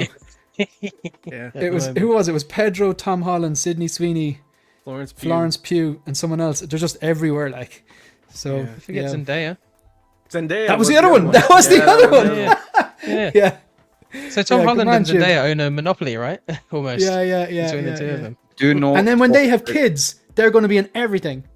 Don't talk about Bond on this, otherwise my saturation on the camera will go really bright red again. In 30 Oh, is that seconds what or less, caused it? Ian, do you think if he is cast, there's any chance of him being good? Okay, let me quantify this. When Daniel Craig was cast, I was like, I'm not sure about this. He's became my favourite Bond, right? Because what do I know? But this is so wrong. Fuck no. So you're right. You're just saying no. Nice to get a female opinion on this from personal experience. 9 times out of 10, being sexy and being smart not considered to go hand in hand. Well, that is something that probably is wrong with some people in our society, treating people differently because they're attractive or the other way around. So yeah, thanks for the female voice there. And The Rock somewhere scratching his head like, why aren't I also in these movies? Yeah. It's true. Yeah.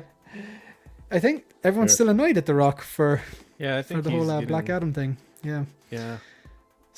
All right. So anyone in on this? Nah. No. Nah, I'd have Jim? to wait for the game version. Yeah, I think a lot of people want the game version, don't they? Anyone who want to give Yeah, a that'll be take me. on this or expand on anything? No, I haven't got anything to add from what the guys said pretty much already. Season 1, fantastic. Season 2, not so much. Yeah, just the game version's the better version of the story from the second story aspect. I actually quite liked a lot of the things they did in Season 1 because they expanded and changed certain areas, but they did it in a really good way, which I actually quite liked. But yeah. Okay. Right, I'm just going to go through, going to do a bit of self-promotion here. So, yeah, we're at 4,938. We're 62 subscribers away from the big 5K. Ian doesn't like 5K. He believes numbers stop at 4K. We hit 2,000 followers on the Instagram at 16figurefocus there. If you want to put that in there, there's going to try and be a bit more better putting up figure photography. Members, we got Collectors Universe, Blurred Dad Life, Yomo, Shiny, Big Rib, The Ben Thomas Show, Caffeinated Comic Fan, Dogito, Stanley, Vita, aka her geeky side, the voice of reason here, Jim's better half, Tiny, Art Guy, Bob, Figurecraft, 1-6 Shooter Figures and Fandom, Howard Potts, Ian aka H and Silverfox, Jose G Hernandez, Brian Wong, Eddie Money Mendes, Jim Collector, Lancelot's Nerd Corner, and Mike L. Thank you very much to all the troopers, and of course the commanders. The commanders tier have their YouTube handles, usernames displayed at the end of all the content like this.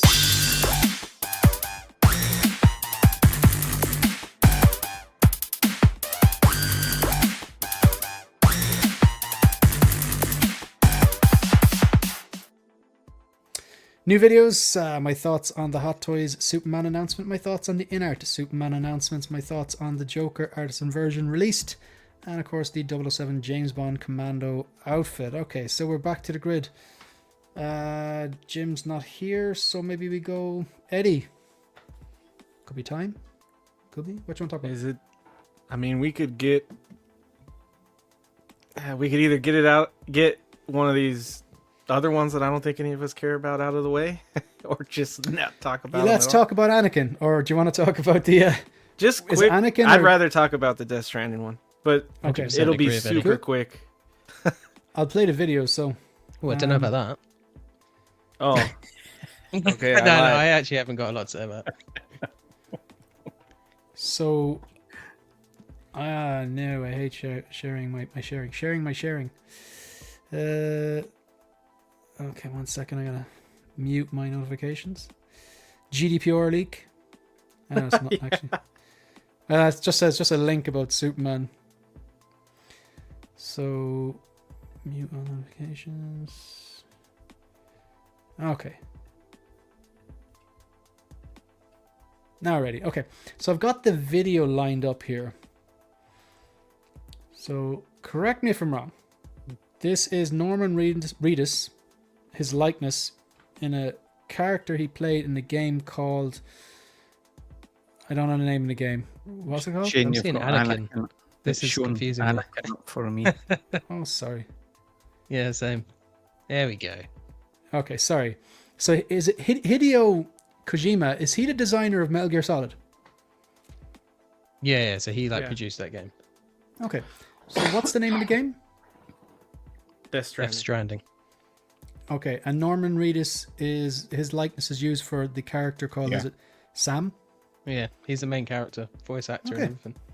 Cool. Let's have a look at this. So Oh, they had who was the other famous actor in the first game? I've completely blanked on his name. sorry. Played Hannibal Lecter. He Oh, played right. Le Chiffre. Do you know what I love about Norman Reedus? Anthony He looks so Hopkins. different in all his roles. No. He played Hannibal in the TV show. Oh, isn't Yeah. it? Mickelson. Mads Mikkelsen. That's Yeah. it, yeah. I didn't know he said TV show. Jesus.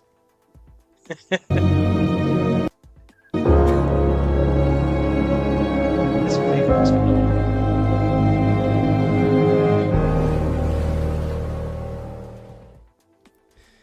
Okay, so go for it, Jim. Educate us. I feel like I spoke this up, but I actually haven't played the second game, and I'm only halfway through the first game. The game's really good. It's a lot of fun. It is, in many ways, a glorified delivery sim, just in a post-apocalyptic world with invisible ghosts that try to kill you, and a giant whale that appears in oil. It's a really trippy game, but There's it is a lot of Purgles fun. in it. There is. There basically is. It's if you get captured by the ghosts, I forgot what they called. It creates a sea of what looks like black oil, and you get chased by this whale that kind of dives around. It's a bit nutty, and of course you've got a baby in a tank attached to you that you can like soothe and all kinds of stuff. You have to kind of like pay attention to it. It's a lot of fun. It is very out there though.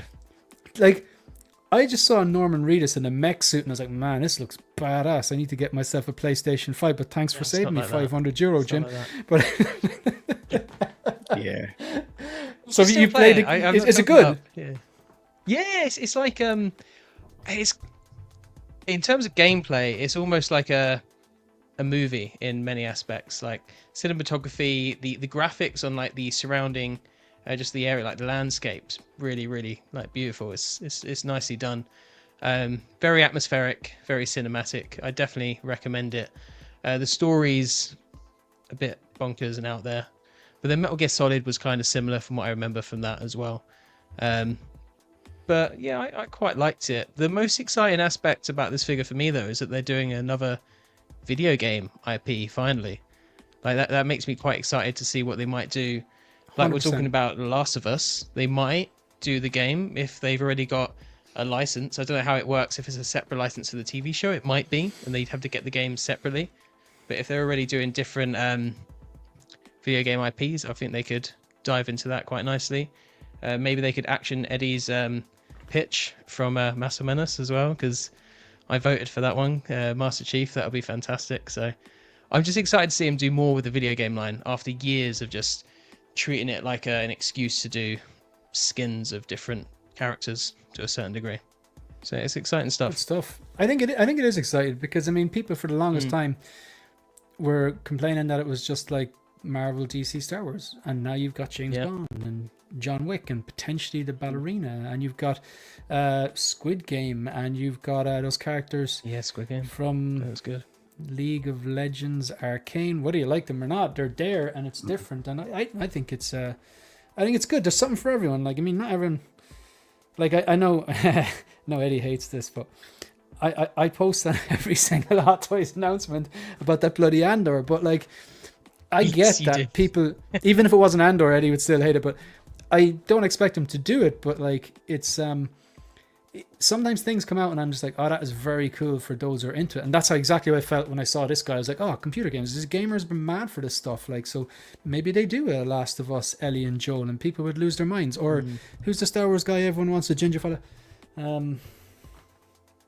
Cal Kestis. Yeah, that's the one. I'm a fake fan. I wouldn't know. I still think the Star Wars trilogy is the original trilogy. You know, video gamers haven't collected 1/6, and I think they're kind of probably expanding into it a little bit more with the third party. So I think at the moment they're not the biggest demographic of 1/6 scale collectors because they spend all their money on video games. But I think you'll start to see more of them kind of investing in some of their favorite characters, and I think it's a kind of emerging market within 1/6. So I'm kind of hoping to see more. Yeah, so do I, because it's like, it's, you know, they're making stuff for everyone, and then they might eventually make that niche thing that you want, like the Andor, branded Andor from the last episode of season 1 in the long coat with the Blade Runner style thing. But you know, like a man can dream. Okay, so who has a take on Sam? You got one, Ian? None. I've actually bought it. So PS4, I bought the game. I actually gave up after an hour. I thought it was slow and flat, and immediately gave the game to a mate. So that's where I am on that game. So would that be because of the babysitter delivery man style thing, and you've raised a few kids already and didn't want to do it virtually? Yeah. 20 kids in Asia, you know. So, yeah, I'm joking. Jeez. Before Stanley jumps in and says something. Yeah, wow. Yeah, actually, yeah. Stanley's like the chat police. I'm gonna get a clip just for Stanley. Yeah. Okay, so Anyway, I do agree with Jim though. It's great to see. Yeah. There's some. It's not the big three. It's computer games, video games. Maybe it opens up a Metal Gear Solid, like, you know, and people love that game, and people love lots of games. Okay, because I know they've done games. It doesn't really count that they've done the Spider-Man stuff because that's just Marvel. Okay, so do you want to have a suggestion maybe? We've spoke about all the figures. We spoke about Joel, James Bond, Joker, Sam. Okay, will we just get Anakin done? Do Face Off and then finish up with this Superman chat and lead directly then into the Snap. That's good. Snap's going to piss people off. Okay, right. So let's talk about what is this, Thirst Trap Anakin or Chadakin, or what have people been saying? Chadakin? That one's good. Yeah, I made that up myself. I'm like, yeah, he's I said this on somewhere else, and I don't know if it resonates with anybody. I just think his expression. Listen, first and foremost, head sculpt quality is really good. The expression is, it's like I said this before and somewhere else. He's just relieved himself into his incontinence pants. Oh man, I see it. He's So like, specific. oh, So specific. oh. He's doing that look that Finch did from American Pie. Yeah. Do you know? Oh man, that's a good He's one. Yeah. Just before Wow. gets to that bit, it's like that subtle change. He's like, Yeah, he's like, where's Anakin? He went home to take a shit. I'm going to go off on another tangent. If nobody has seen this from the 1980s, Billy Connolly, Eddie, he's a famous Scottish comedian. Just so you know. Eddie, I think you'd like him. From my hometown, right? He is hilarious. Stand-up comedian. So there was a 1980s live show that he done, and it was just a studio full of celebrities, and he'd done this sketch. So he's a very observational comedian about life, how he sees things, and he talked about being in a nightclub with it. He picked up, there was a thing called there was a paper in the UK and predominantly in Scotland about that you could just buy certain things, weird things about cutting your own hair and all this, incontinence trousers. And he's like, I'll give that a go. I'm going to the disco. I've heard this one. Yeah. And he's like, I'm not going to the toilet. I'm cutting, right? I'm not going to the toilet. And he's like dancing about. He's like, I'm pissing here like that. No bother. And then he's moving. He's like, anyway, he's hilarious. So I thought you were going to tell the whole story, but Billy Connolly, one of the things he does is he'll start a story, he'll go off into a side tangent, which is also hilarious. He'll bring it back to the main storyline, push on the story a little bit more, go off on another tangent, come back to the main, and eventually hit you with the punchline. But he's got, is it Alzheimer's or Parkinson's he has now? Is he still alive? I think he's still alive, isn't he? he's still alive. So Pamela, his wife, she's another psychologist. Is it Parkinson's or Alzheimer's? It's certainly one of the two that he's got, but he's still alive. Yeah.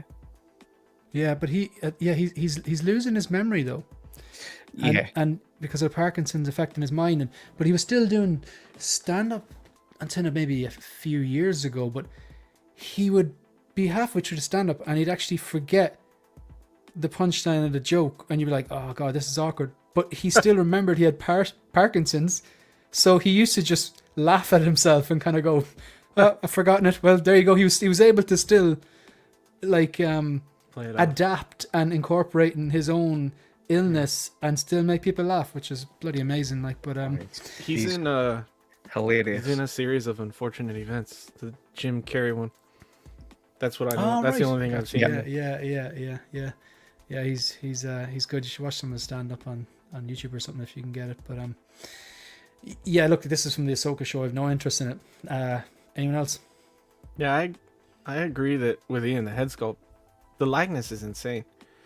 You know, I don't I don't really care with the way he aged. I don't know if that's a mean thing to say. Like, I feel like, I don't know, he just didn't, he aged so weirdly. Like, he looks the same, just wrinklier, maybe? I don't know. So his face kind of bugs Isn't me. that how aging works? Yeah, I know, but it... Yeah, but he didn't put any weight. His face is still the same size, kind of. Yeah, I don't know what it is. It's just, he almost looks like a AI generated aged version of himself, if that makes sense. Like, he doesn't even look real. He just looks like Christian Haydenson aged up, and that's really what happened. I don't know. It's weird to me when I see him. He looks sad all the time. Yeah. See, it's like the droopiness. Maybe that's what it is. I don't know, but I think if you had the great. guilt of killing younglings, you'd be pretty sad too. I'd have no guilt at all. I think. I mean, I'd feel guilty. I'm human though. Wow. Nice. That was good. Hey, I'm more human than anyone. Do you know the kid? You know, Master Master Anakin, what will we do? The reason he looks so Oh, he's- scared is because huge now. apparently Hayden like roared at him before they started roaring. So he had that kind of like that Wow. expression on his face. Yeah. That's So, foreshadowing to our Superman chat, because everybody that Really? loved that movie is that little kid to me. Oh, Yeah. I love this movie. And I'm gonna kill them all. Eddie is going to take no prisoners tonight. Scared. It looks good though. I think, I like the effects that it comes with. Yeah, it looks great. I have no interest in getting it, but I think it looks great. I think if people want it, it's good. I feel like they toned down. This was the point I was thinking of. Ian was going on the expression hard. I feel like they kind of toned it down from the solicitation photos, because to me, I mean, some pictures it looks as stark as I remember it, but in some of the pictures it looks a little toned down a little bit. So I don't know.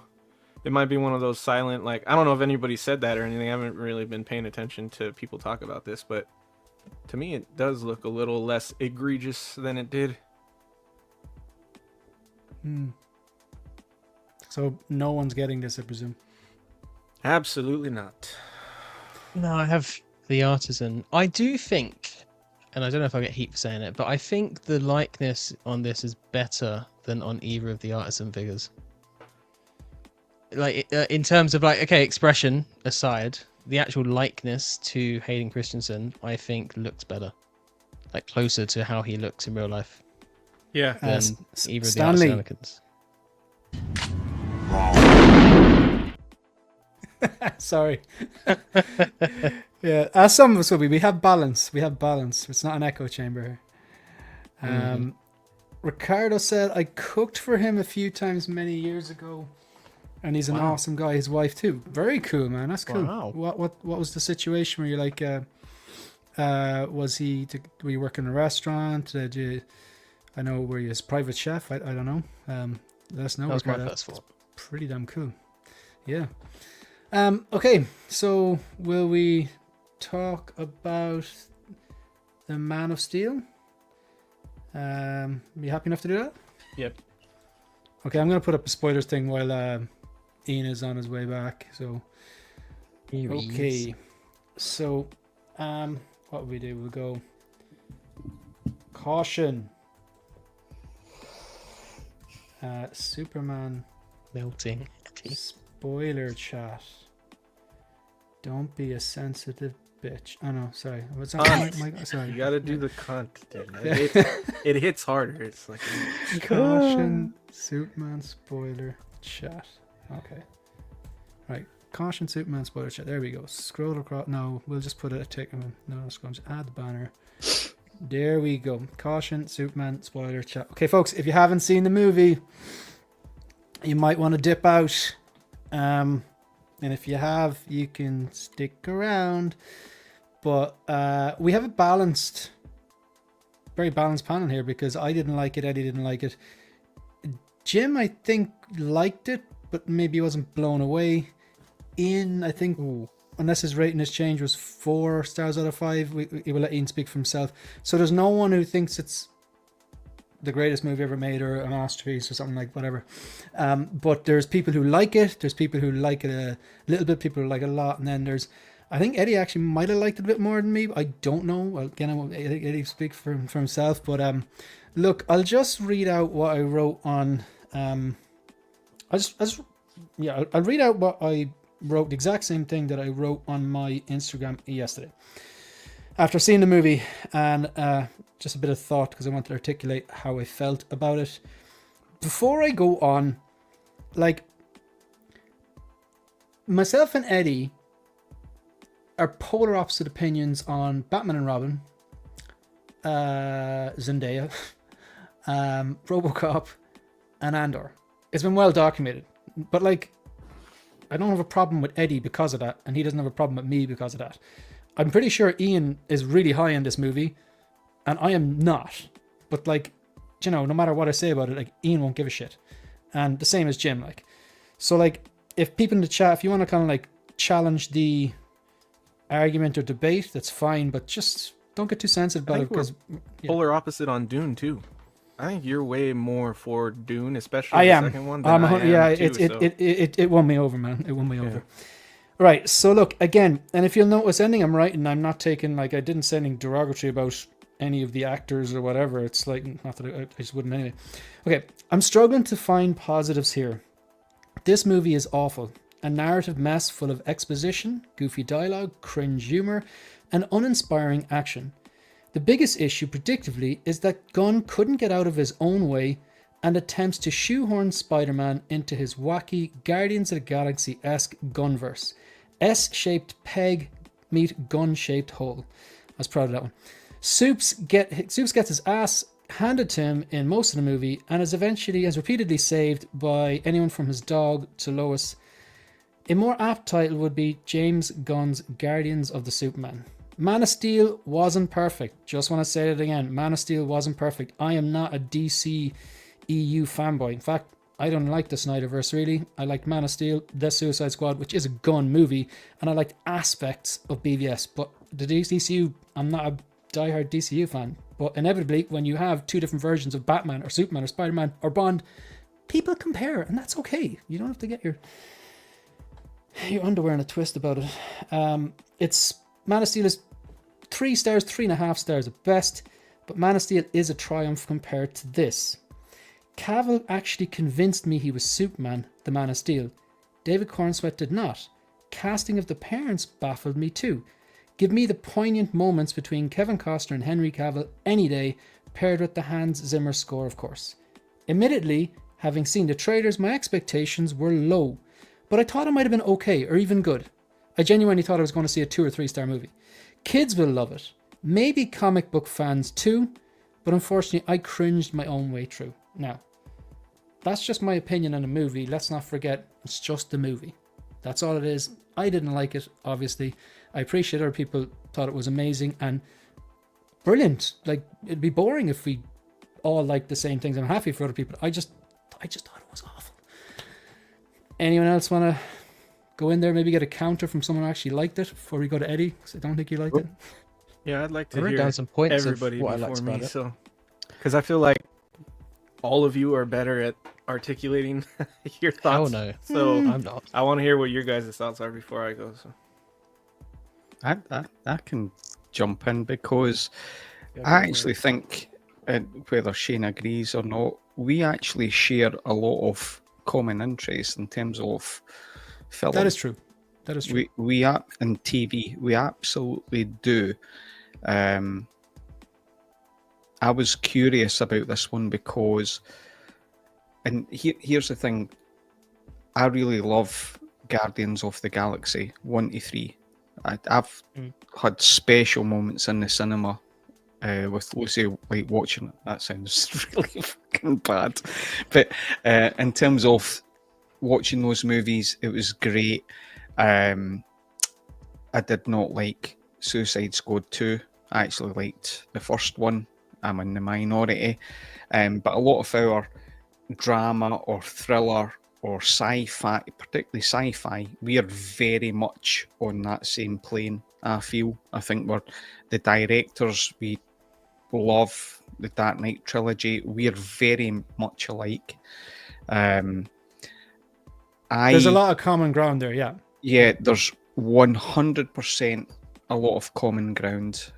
Our sense of humour as well, in terms of, I've got to put that in there because the sense of humour in this film, so we talked about Father Ted or something that the Irish and Scottish humour is quite similar and it's different from elsewhere, in my opinion.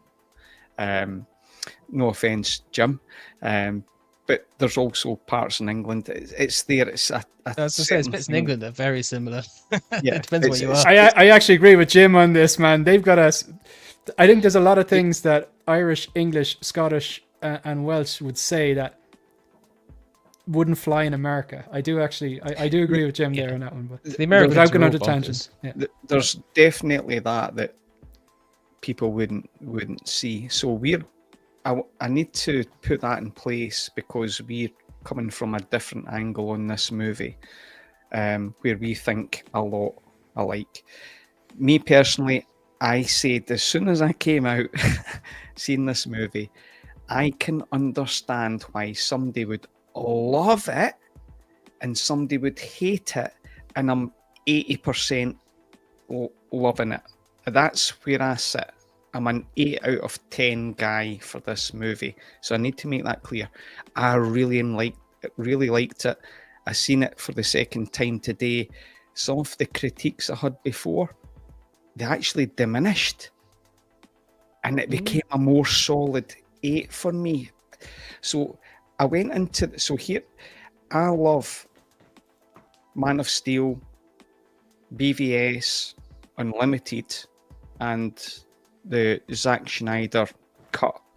I love those. There's not this is good and that's bad. And I love Christopher Reeves is not my Superman. That sounds so ridiculous, but he's the one that sounds like you're a couple, but that's okay, man. Yeah, he's the one that I grew up with. And I love Superman 1 and 2. They're great movies for me, but I love these others. I love it all.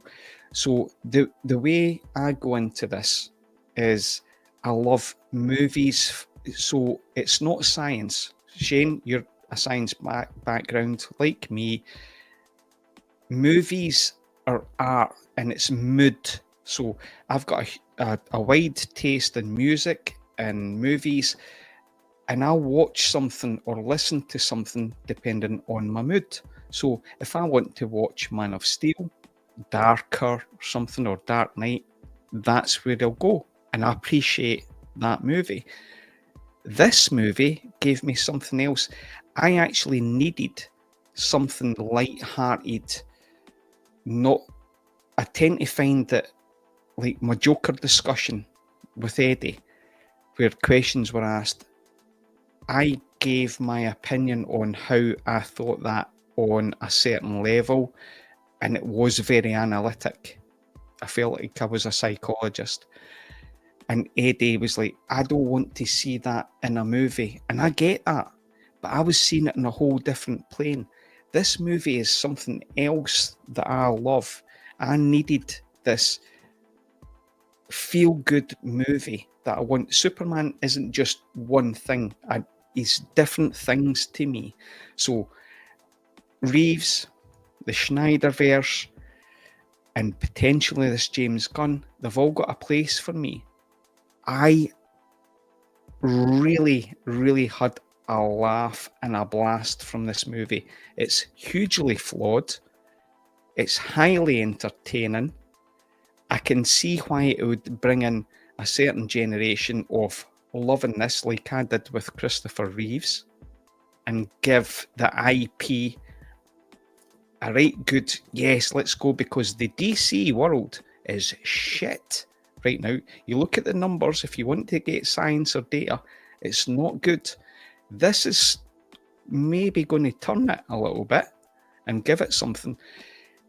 I thought in the first viewing, it was a little bit goofy. I love Guardians of the Galaxy. I think that was sensational. There's a bit of that. I thought it was a bit OTT. My second viewing, it actually went a little bit less. I thought, yeah, this is like, I was like, oh, is it an 8 out of 10? I'm not sure. I came out of it today, 100% it's an 8 out of 10 movie. I was honestly thoroughly hyped. Like, I was just so happy coming out of it. It was just like a feel-good movie for me. What I loved, the relationship from Superman and Lois Lane was the most sincere that I've seen. So I look at connective tissue without going into it in detail, because this is a kind of switch-off movie for me, just to be entertained.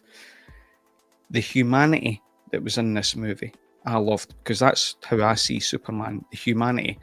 And Shane, you made a comment, and that's why I had to preface this, that we like so many things. The parents for me were phenomenal. I loved them because they were the proper Kansas country bumpkins with the accent. I liked it. It was raw, and they were they come across as having nothing apart from their son, and my God, they done a great job bringing up their son. They just focused on him, and that's where he got his humanity. So there's layers that I got from this without taking it too serious, because it's not a serious movie and it's got flaws. I felt like it was a little bit rushed. I felt like it could have been 30 minutes longer, building an arc. The script's weak. Crypto, I thought at first, was in one or two scenes too much, and I'm a dog lover. Seeing it on the second time, I thought, no, it was well balanced. But I just thought it was great. Guy Gardner, my God, I thought Nathan killed it. I thought he was fantastic. His little quirks. And I thought they went a wee bit OTT on the humour at first. Second viewing, no, it was actually all right. I thought, yeah, this is okay. It was the Superman, and the big thing that I love, it was not another Origins reboot. My God, I would have pulled my hair out seeing something that was to completely reboot the DC universe, and they'd done another Origins. It dropped you straight in. Others had an issue with that. I actually didn't, because I saw the human element, especially on the second time viewing it. Whereas first I was like, oh, where are they going? But they dropped you in, and I thought, right, okay, I know this. And I thought it was great. The biggest issue I had with this movie, the biggest issue, and it still bugs me after the second viewing, that Lois Lane, even though they made the comment on Mr. Terrific's ship, it's intuitive. This is like a journalist. Drop her into a spaceship. She can fly that to go to Kansas, to Ma and Pa. No directions. Do that. Yeah, a wee bump here or there. Come on. That took me out. That's the biggest issue I had from this movie. Supergirl. Absolutely cannot wait. I love this idea of a bit of a messed up Supergirl. Yeah, there's that is the Scottish in you. Absolutely. I like a bit of a rough diamond character, so I can't wait to see that. Listen, this was a hugely, hugely enjoyable movie for me. And again, it's not I love dark movies. If you see my movie collection, it's not this. It's not. Movies for me are moods. So I can go and watch Jaws, or it depends on your moods, right? Humour, cartoons, whatever. And it's all about moods. And I think some people have gone into it in a certain mood, wanting something. I'm being honest, I've went into this movie wanting humour and lightheartedness, because the world's a shit show just now, and there's other stuff going on that I'm facing, and this is great for me. I loved it. It's flawed, but it's an 8 out of 10 movie for me. And I think that's quite interesting, because the day I saw it, I was having a just shite day. It was just one of those awful days, where you finish it, you're stressed out, you're in a bad mood. And I went to see this film, and it was just like the medicine like I needed. And then I came out absolutely buzzing out of that film. I really enjoyed it from that watch. And I think it was just coming from such like a stressed out place, and having that kind of like comedy relief that this film provided. Maybe that put me in a headspace to like really get into this film and just kind of enjoy it for what it was, I think. So it's interesting you say that. Yeah. Do you want to give your take now? The number one thing going into a movie, right? You want to come out being entertained, different emotions, entertained, whatever it is. My God, I was in. James Gunn does emotion, and he does comedy, whether it's like OTT, whatever it is on the scale, right? But like Guardians of the Galaxy 3, what he does, there's this emotion thing he plays in, and the family thing's big for me. and the comedy and the layer. I actually think he hit the nail on the head to a point. I thought at first I was like, oh yeah, this is over the top. But this I want this Superman movie. When I'm feeling a certain way, I want to watch this. And when I'm feeling a different way, I want to watch Nolan's Dark Knight trilogy. And when I feel another way, I want options. I'm not a binary person. It's not science. Movies and art, it's emotive. And I love it. Yeah, so right now, I think yeah. it's an awesome... I honestly, it's a great movie. I loved it. So yeah. However, I'm on this stream where I died on the hill trying to explain how much I love Joker 2, but you know, I'm still here. Well, that's one of your 9 lives. I figure you might lose another one tonight, but Jim, go on. Okay. So actually, a lot of what Ian said kind of resonated with me. In terms of, because I quite... Okay, so when the Dark Knight came out, like Batman Begins, Dark Knight, I was really, really excited that we were getting kind of a grounded, dark and gritty Batman finally, you know, coming off the back of the previous films we had. So I was super excited for that. And I loved it. I thought it was fantastic. Really like the Batman with Robert Pattinson as well. I liked Man of Steel. BVS actually is my favorite from the Snyder films. Not counting the... I guess I should count it. I found the Justice League to be just 4 hours. It's a long film, too long. So I love those films, but this one, when I went to see it, like I said, I had a shocking day. And this film, I just went in, I laughed. It just kind of like really cheered me up. It made me bubble. I actually found the jokes, goofy as they are, hilarious. I was laughing all the way to the bank with this film. I thought it was really funny. In terms of the film itself, I think Ian said it's not perfect, right? And I can see the flaws, like what Ian said. Like, I can see why people wouldn't like it. It takes some creative liberties from certain aspects of the film, and I guess this is spoiler chat, so I can say it. But like the choice they went down with his parents, I didn't love. The harem joke, I thought was a joke I couldn't quite get on board with. I was a bit like, that's a bit. I just felt that was a bit much. I didn't love that. He's also made the same joke in Guardians of the Galaxy 2. That's more or less what Ego was doing. He did, as in, he didn't say it. That's what Ego was doing. Ego was like going from place to place. You know, he acted out the joke. It was more or less the same thing, which kind of goes back to, my point about the Gunverse. But sorry, I interrupted you, Jim. Sorry.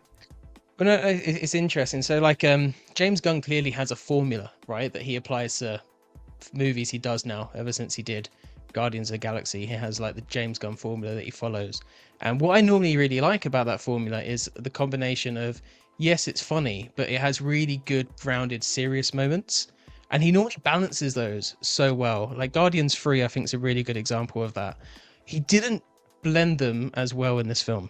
There's certain scenes, and the final scene with Lex right at the end is the best example of it, because it should be this like climactic scene, right? And Lex is like halfway through this kind of monologue, and then Crypto, who I like by the way, just comes out of nowhere and turns the whole scene into... I saw Eddie agree with me there until I said I like Crypto. 100%.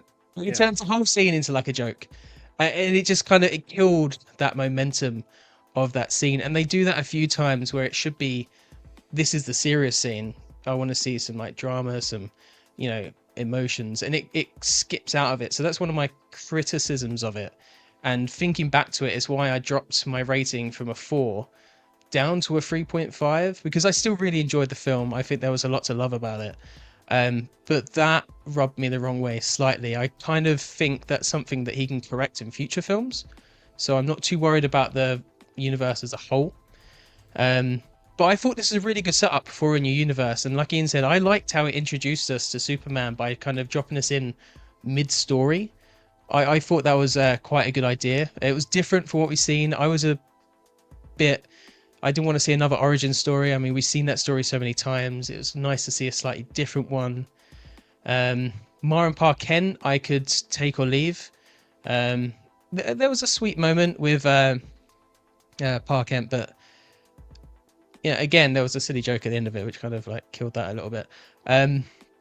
What else did I like about it? I liked Lois Lane. I like that she took a more active role for a change in this one, or at least it felt more active. I did watch BVS, and she is fairly active in that, to be honest. But I liked her role in it. I thought she was good. The actress that played her did a good job there.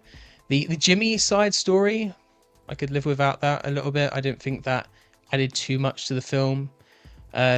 Going back to his parents, I just thought that was weird that he changed that, because we've never seen that narrative before, and it was just like a strange thing for him to change. I thought there could have been a better way, that they could have found a recording from General Zod in there that pretty much said the same thing the parents were saying of what he should do when he gets there, because that would also remind me of Man of Steel. So I feel like there was ways to work around that. The story is weak, you know. It's not like a deep intellectual film at all. It's a Hollywood blockbuster superhero movie. And I liked this version of Superman. I thought David Corenswet did a really good job. I don't mind that he's weaker. Superman as a superhero before used to bore me because he was uninteresting. He was a bit bland. He was too perfect. He was too strong. There never seemed to be much of a threat from him, from what I remember. This one, he does get his ass handed to him. That's actually one of the elements that I liked about this. And I liked Henry Cavill. I liked his godlike kind of presence and power that he had.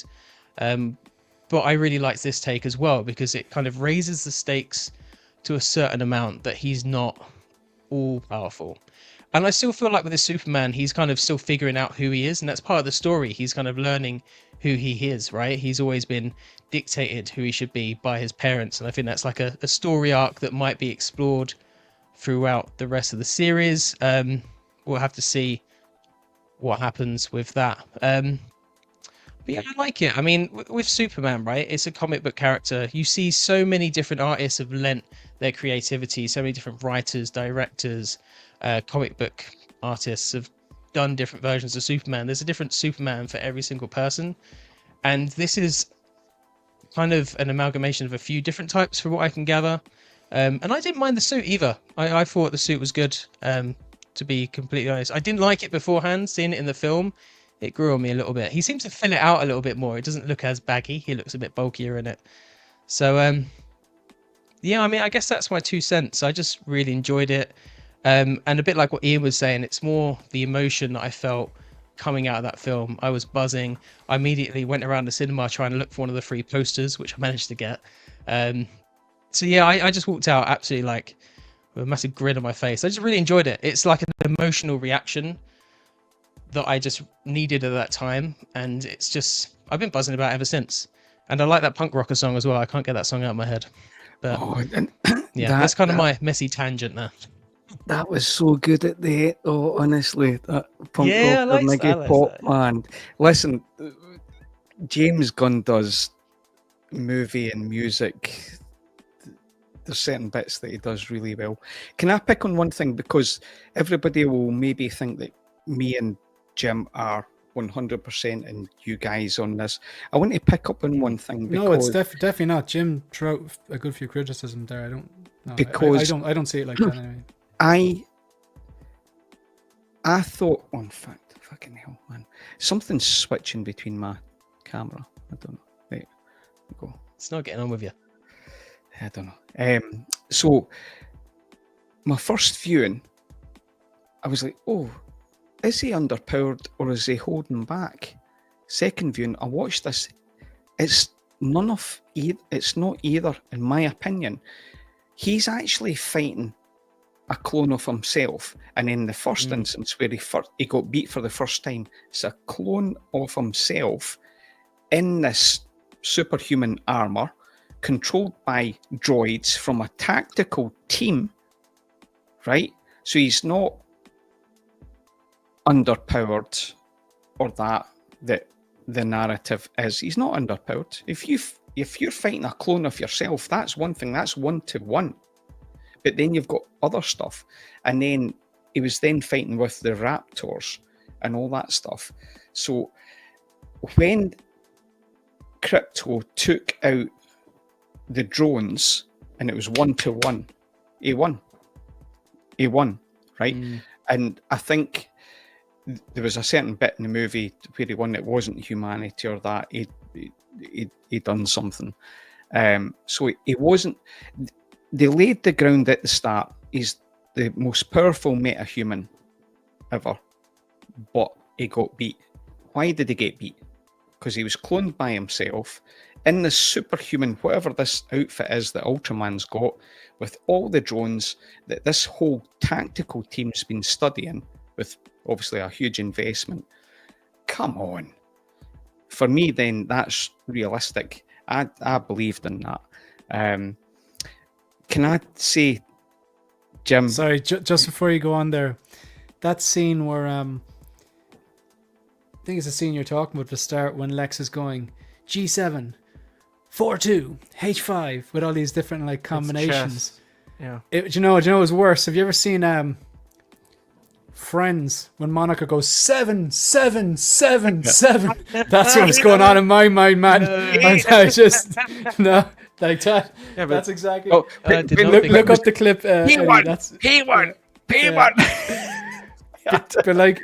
But I just on that, you just have to remind me. Like one of the things that I didn't like was the exposition, and it was like, anytime there was anything a little bit, where is the story going? Someone would just explain it. Like there was a page of exposition to start, and then it was like. Something was going wrong. I was like, oh my God, it's like he knows his every move. And it's like, well, Lex has actually been studying Superman's every move for years now. He's obsessed with him. That's how he knows. That's how he's going to beat him. Back to the movie. It was like you're explained, by the way, people, you know, it has to be spoon. And like, I'm a big advocate of show, don't tell. And it doesn't have to be an Oscar-winning movie to do that. Like, we know this is a comic book movie. I get that. But I agree, Shane. That was one of the things that took. I prefer rating out of 10. It took like a star off in terms of you had to describe. It was so fast, so rushed. It felt there was no time to breathe or build character development. They were forcing that narrative in there, in my opinion. And they did it at the end as well, Ian. Do you know at the end when like I'm hearing a lot of people say one of the biggest criticisms is like Superman isn't that super, he gets his ass kicked the whole time. I do agree, he does get his ass kicked the whole time. And someone else is gonna go like, oh no, but this movie's more about the man. Well then why don't you make a movie about Joe Bloggs, the man? Jonathan Kent. Do you know what I mean? Yeah, from Kansas. Make him a farmer. And show the story of nature versus nurture, because like we knew it is the whole theme of the story is nature versus nurture. It wasn't the powerful Kryptonian parents that just because he had those genes he was gonna be a conqueror. It was Mom, Pa, Kent from Kansas, and the way he was brought up. It was the nature side, or sorry, the nurture side, which outweighed the nature side in his genes, and we get that. But at the end, he literally explains this to Lex again. It's because I'm human. I have bad days. And I was like, it's for kids. There was a lot of that. Before I drop off, I've said a lot. There's something that, Jim, that Vita's said that I really need to touch on. And I get what you're saying. So, no, I really didn't like the scene where Superman was in Lois's flat. It was in in Clark's flat when the entity that they were fighting, the Justice Gang. Where my take on this is, I actually really liked that scene because he's spent all his day looking for crypto. I'm not trying to convince you otherwise, because I understand what you're saying. He's been looking, as a dog lover, this is what I would do. He's been looking all day for crypto. He knows that the Justice Gang can deal with that because it was assumed that, we've done this before, they can deal with that. So he's come in and he's deeply stressed. She's came in and all he can think about is this horrible little shit of a dog who's bad. Again, his humanity, thinking about that he's alone and scared. Human, like the human element of Superman. I really liked that.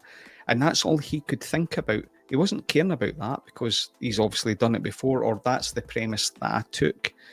And he only cared about going after the dog.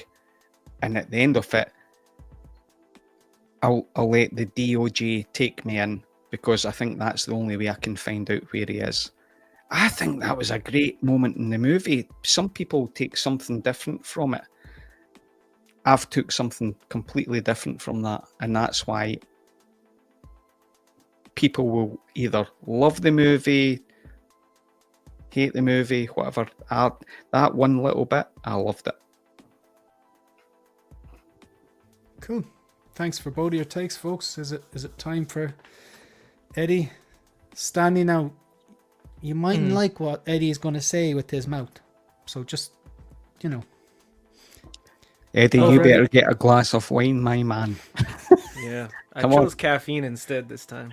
I thought Eddie chose violence, let's be honest. Yeah, I thought caffeine would keep me more, I don't know what the right word is, mature when I talk about it, because I kind of went off on it on GeoStream, and I feel like it was more just, this is shit, and I'd rather like explain why it's shit on this stream.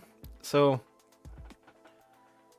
there's a lot to unpack, and I have so many thoughts. Like, I don't think I'm gonna remember everything. I don't think I'm gonna be able to respond to some of the thoughts. The one big takeaway that I do agree with Ian on is the differences in feelings that a different movie can give you, and music and different moods and all of that. I do agree on that, but I prefer a movie to have all of that in it. I prefer it more to be a heartbeat rather than a monotone.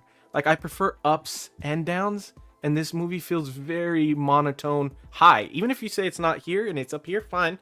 But either way, the line is just there. It's not down and then up and then down and then up, which I think is what makes a better movie. Because, I'm going to compare it a lot to Snyder, because that's what I have to go off of. I didn't read the comics, and if you feel that doesn't give me the right to judge this movie that way, then whatever. I don't care. I'm going to do it anyway. So the thing, people always say this has a lighthearted tone and it gives a lot of joy and like uplifting, and like, I don't feel Snyder's films don't do that. I just feel you have a hard time, not you specifically, but people have a hard time like finding the up in the down that is Snyder. Like, yes, it has a lot of depth. You may call that dark, but it also really makes the highs really high. Like, when he flies for the first time, you get all of that joy. You feel that heart. Your heart feels warm in those moments. When he talks to his mom, when he's with Lois, you really feel things in those moments. This movie, I maybe felt something twice. I felt it when he talked to his dad, and I do not like the parents at all. I hate the parents. When he talked to his dad, I felt some warmth there. Not a lot, but I felt it in the way his dad gave the speech. And then when he, like Ian said, bursts into Lex's office and he's like, "Where's the dog?" That's the first time his voice gets deep. And I think that's the only time in the movie his voice gets deep. And that's the first time you see a flawed super being. He let his emotions get a hold of him, and he burst. He wanted to hit Lex. He's like, "Where's the dog?" And it's like, okay, here he is. Here's Superman. And then it just goes downhill from there. And another thing I like about that scene is Lex keeps his cool, which is what Lex is. Lex knows that people are watching. So Lex is like, "I don't know what you're talking about." And they completely shit on that too, when at the end Lex starts crying and he's like, "Yeah, I want to kill you. I'm envious." Like, it's like, okay, that guy just lost his entire character. He just threw it all away. And the humanity aspect, I don't get it. I get a weak aspect out of this guy. I don't get any humanity, because to me it's an excuse for him to be weak. And also, I feel the reason Gunn portrayed him in this way is to uplift Supergirl personally, because otherwise, why is he so adamant about tweeting out that, like, oh, Supergirl's gonna have such a serious tone? I feel like he dumbed down Superman just to give Supergirl that high, which arguably for her scene that they show her in, I do think it's going to be funny. Again, his stuff is funny. I get, from what I saw, I can tell what kind of character she's going to be. And then the fact that he's like, this girl is going to have flaws because the way she was raised is so different to him. It almost feels like he's trying to say, like, that's going to be his version of Snyder. Like, this is going to be, she's going to be way different. And it's like, so was the whole point of you making Superman a punk is so that Supergirl can look even better? Like, that's lame as hell to me. Also, the man part of it, I focus more on the humanity over the super, which no film has done. I disagree 100%. I feel like all Cavill is humanity. I like the fact that he can win, but doesn't. I like the fact that he knows, he's confident. This Superman is not confident. Can I please all. come in on that, Eddie? Can I please come in sure. that? Sorry, you just totally just triggered two little things there for me. Triggered is reminded me, it's not the right word, triggered. One of the reason I don't give the Man of Steel like a 5 or a 4 star is because I think the first half of the movie is arguably better than the second half. I like a lot of the scenes where he's growing up, and you mentioned trying to fly, and the scenes with his parents showing how much work that they did to make sure that he didn't turn into Homelander. Just two in particular. Yeah. The scene in the bar with those assholes, and that one particular asshole who just he basically harasses that girl. Superman kind of comes in and goes, "Hey buddy, like, relax, like stop." Completely non-threatening. The dude tries to push him. He doesn't go anywhere. I love that. But the fact that he doesn't tear that guy a new one, that's what's super about him. But that's also a sign of a good man. He's able to keep his cool in situations where he could react. No, he fucks up his truck. But I mean, come on, like, right? Mm-hmm. The second one then is you spoke about, like, you mentioned the bits that are okay. Yeah, it's a darker tone, fine. But there was moments of, like, I think would still rewatching it bring a little tear to my eye. There's a scene where Kevin Costner's character, his Papa Kent, whatever, he's explaining to Clark in the barn or the shed. He's showing him the machine. He's explaining where he came from, and at one stage, I think Clark says something like, "So, like, are you still going to be my parents," or something like that? Are you still going to be my dad? And Kevin Costner looks like it's really subtle, but he looks like he's going to burst out crying. He goes, "You'll always be my son." And it's just so well done that you're like, it's so poignant, it's touching, and then you have that just a little few notes from Hans Zimmer. It's beautiful. And I would agree, there's nothing dark about that scene. It's deep, it's hopeful. I didn't see anything in this movie that comes close to even that bloody scene. Like, sorry, Eddie, I hope I didn't derail you too much. No, you're good. And you reminded me that, like, hope, there's a lot of hope in that version of Superman. This one, which is also, like, when people say this one's lighthearted, I would argue that the hope of that one brings out the lightheartedness of it as well. Like, it's so deep. There's so much going on there. Like, I feel like this one just doesn't have that. It's the stark opposite, which makes me feel like Gunn did that on purpose. I know everybody feels that way, but, like, it didn't. I feel like maybe he had a layout of how he wanted this to be. I don't feel like he hit it. I feel like he tried something and it didn't work. And then him and Lois, since we're talking about the feeling aspect of it, I didn't feel anything for him and Lois. Like, I didn't feel any kind of connection for that relationship. In fact, I felt she made him look stupid, which is fine. It makes Lois look smart and everything. But when she's interviewing him and he can't respond, I'm like, okay, so he's an idiot. He's just strong. He has no, like, she's coming at him with facts and he's like, but you don't understand. Like, and it's like, you guys got to understand. I get what he was trying to do with him.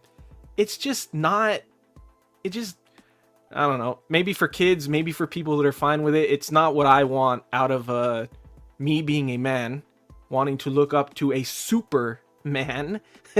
Like, I'm not looking up to him, and I'm in no way like the smartest guy or anything, like, but I don't like, it's just like he came off stupid, which is how I feel I come off on streams, and I hate that.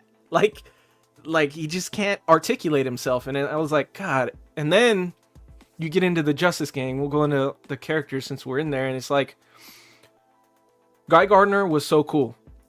He was so cool, and I was most skeptical about him. I was like, that guy. I don't like the actor, first of all. I don't like the look, and I was like, I'm not gonna like this guy. He came on screen. I like him. I like him a lot. The problem is when I look at him, he still looks the way he looks.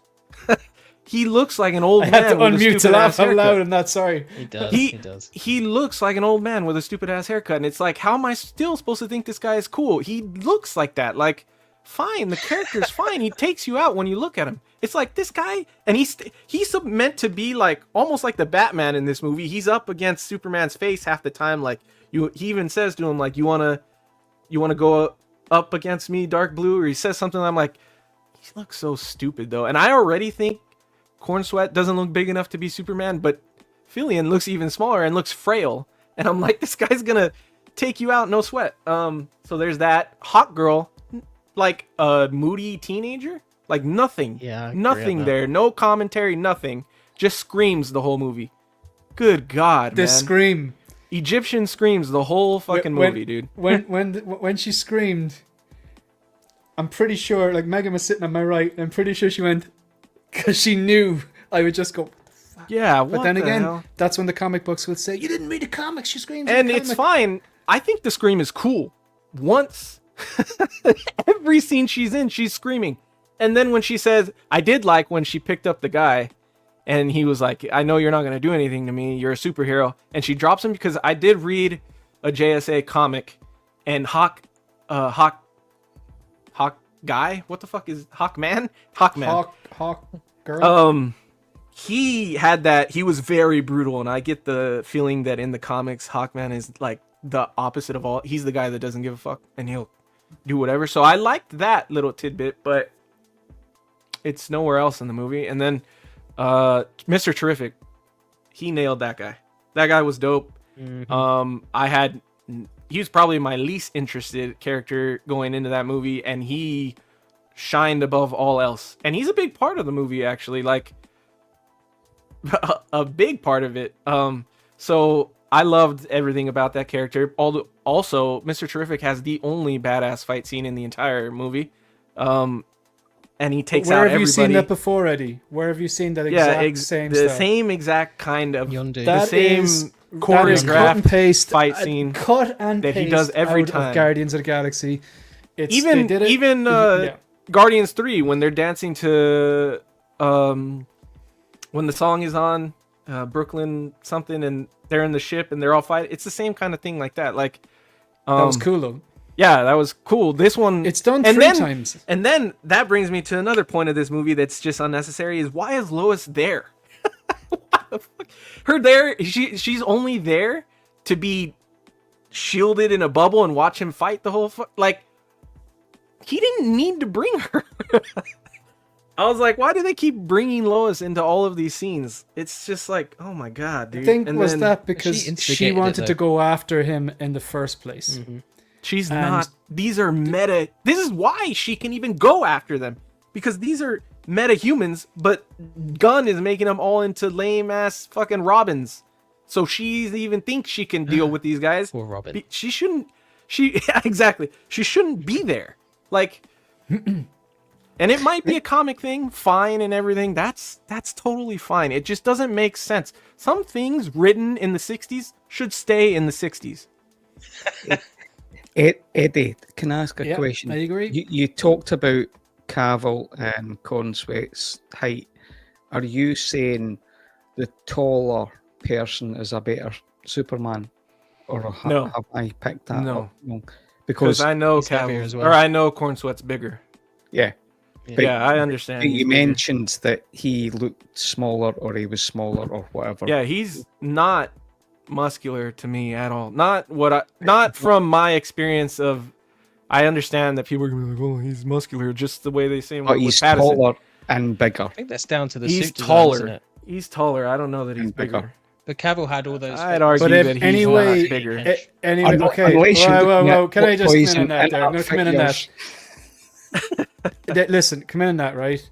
Yeah. Let's say he's taller and bigger, right? That's not how it came across in the Yeah, script. exactly. He still And has to come off that way. Cavill was wearing nothing when he came out of that bloody Oil rig. the oil rig, and he was absolutely jacked when he was grabbing the, Yeah. trying to get some clothes for himself. Plus, like Tom Hardy's only like 5'9", Yeah. but they shot him to As look Bane. massive. Right. So, like, even if Corn Sweat is taller and more muscular, like pound for pound next to each other, they didn't put that across.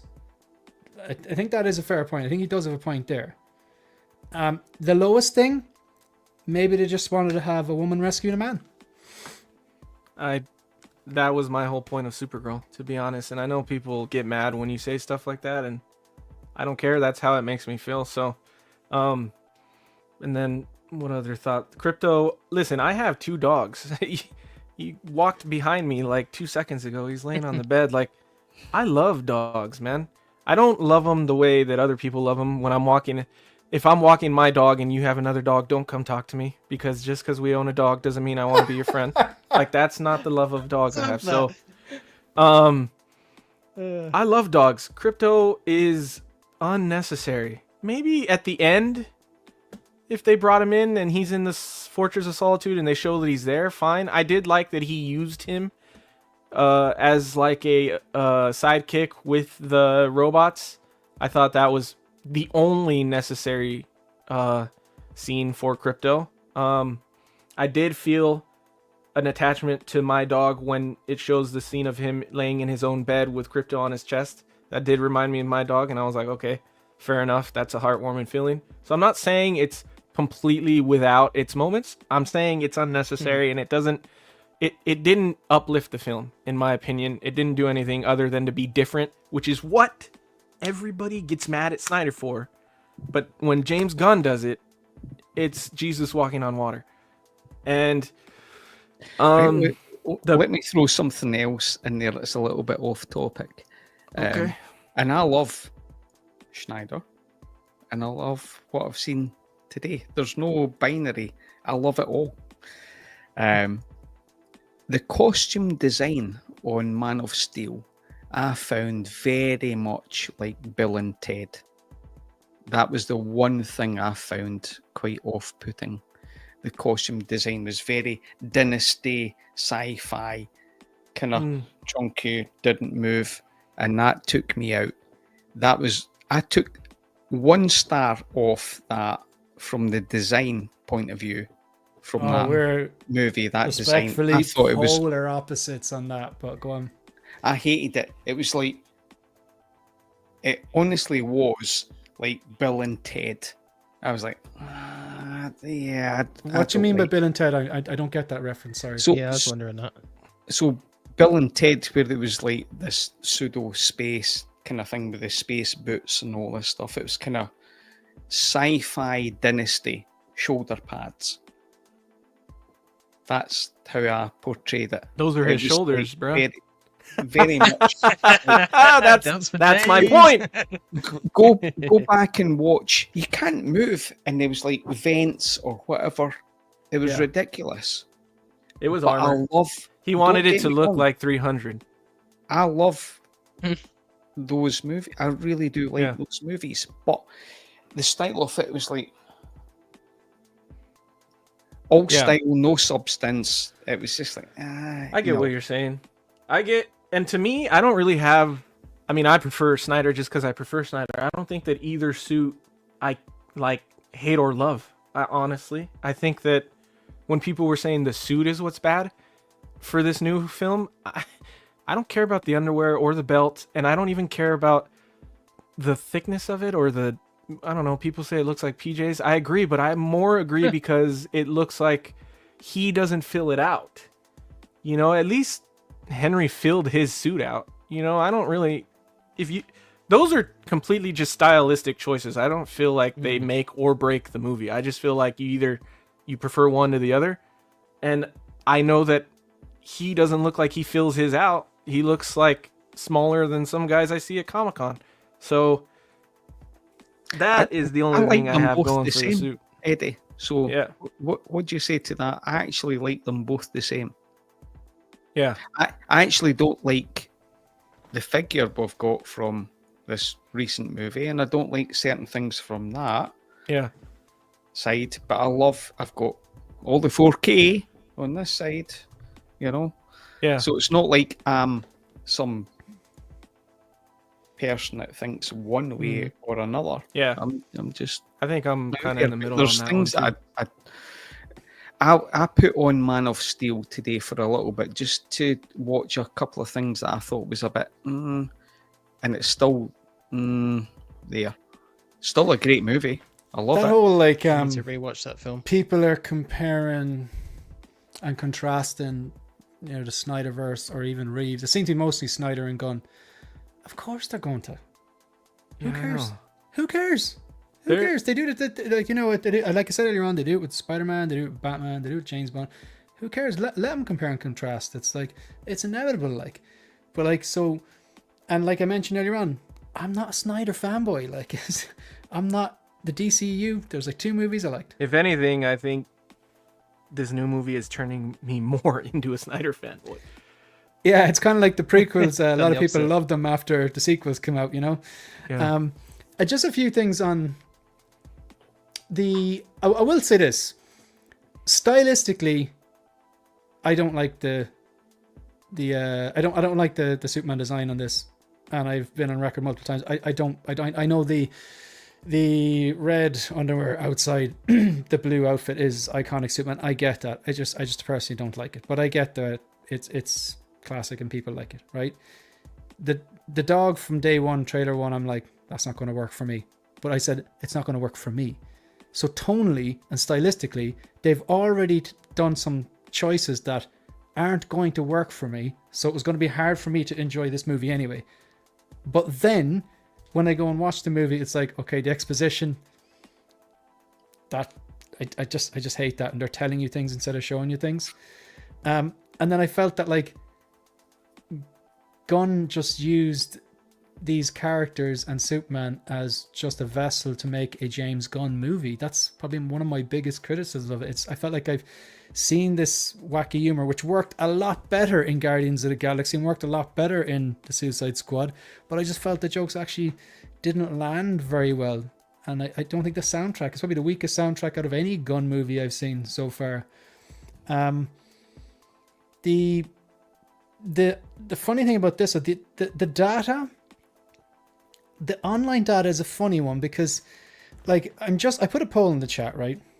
And the poll said, rate Superman. So there's 40 people watching now, and at one stage it was up to 47. So there's 27 votes. So far, 19% are giving it 5 stars. 26% are giving it 4 stars. The majority here, 33%, are giving it 3 stars. And 22% are giving it 2 or 1 stars. So that's just a little small sample size. And then when I put up my kind of out of cinema little paragraph on it, I thought, oh man, I'm going to get so much abuse in the DMs. I got one who said, terrible take, unfollowed. To which I messaged back, bye, fuck off, like I don't care. But I got a lot of people in the DMs going, man, I'm glad someone finally pointed that out. I didn't like it. I don't get why people are glazing this. I don't get why it's getting these Rotten Tomato scores, which I know Rotten Tomato scores, they can be skewed, let's be honest. Like, it's not real data.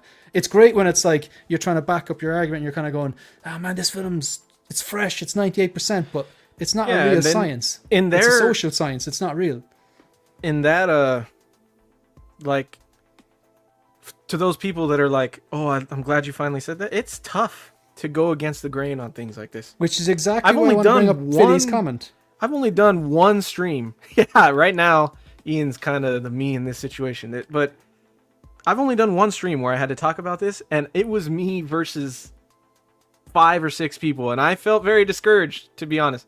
To be fair, I wasn't being as articulated as I am now. But still, it felt very like my opinions were being attacked.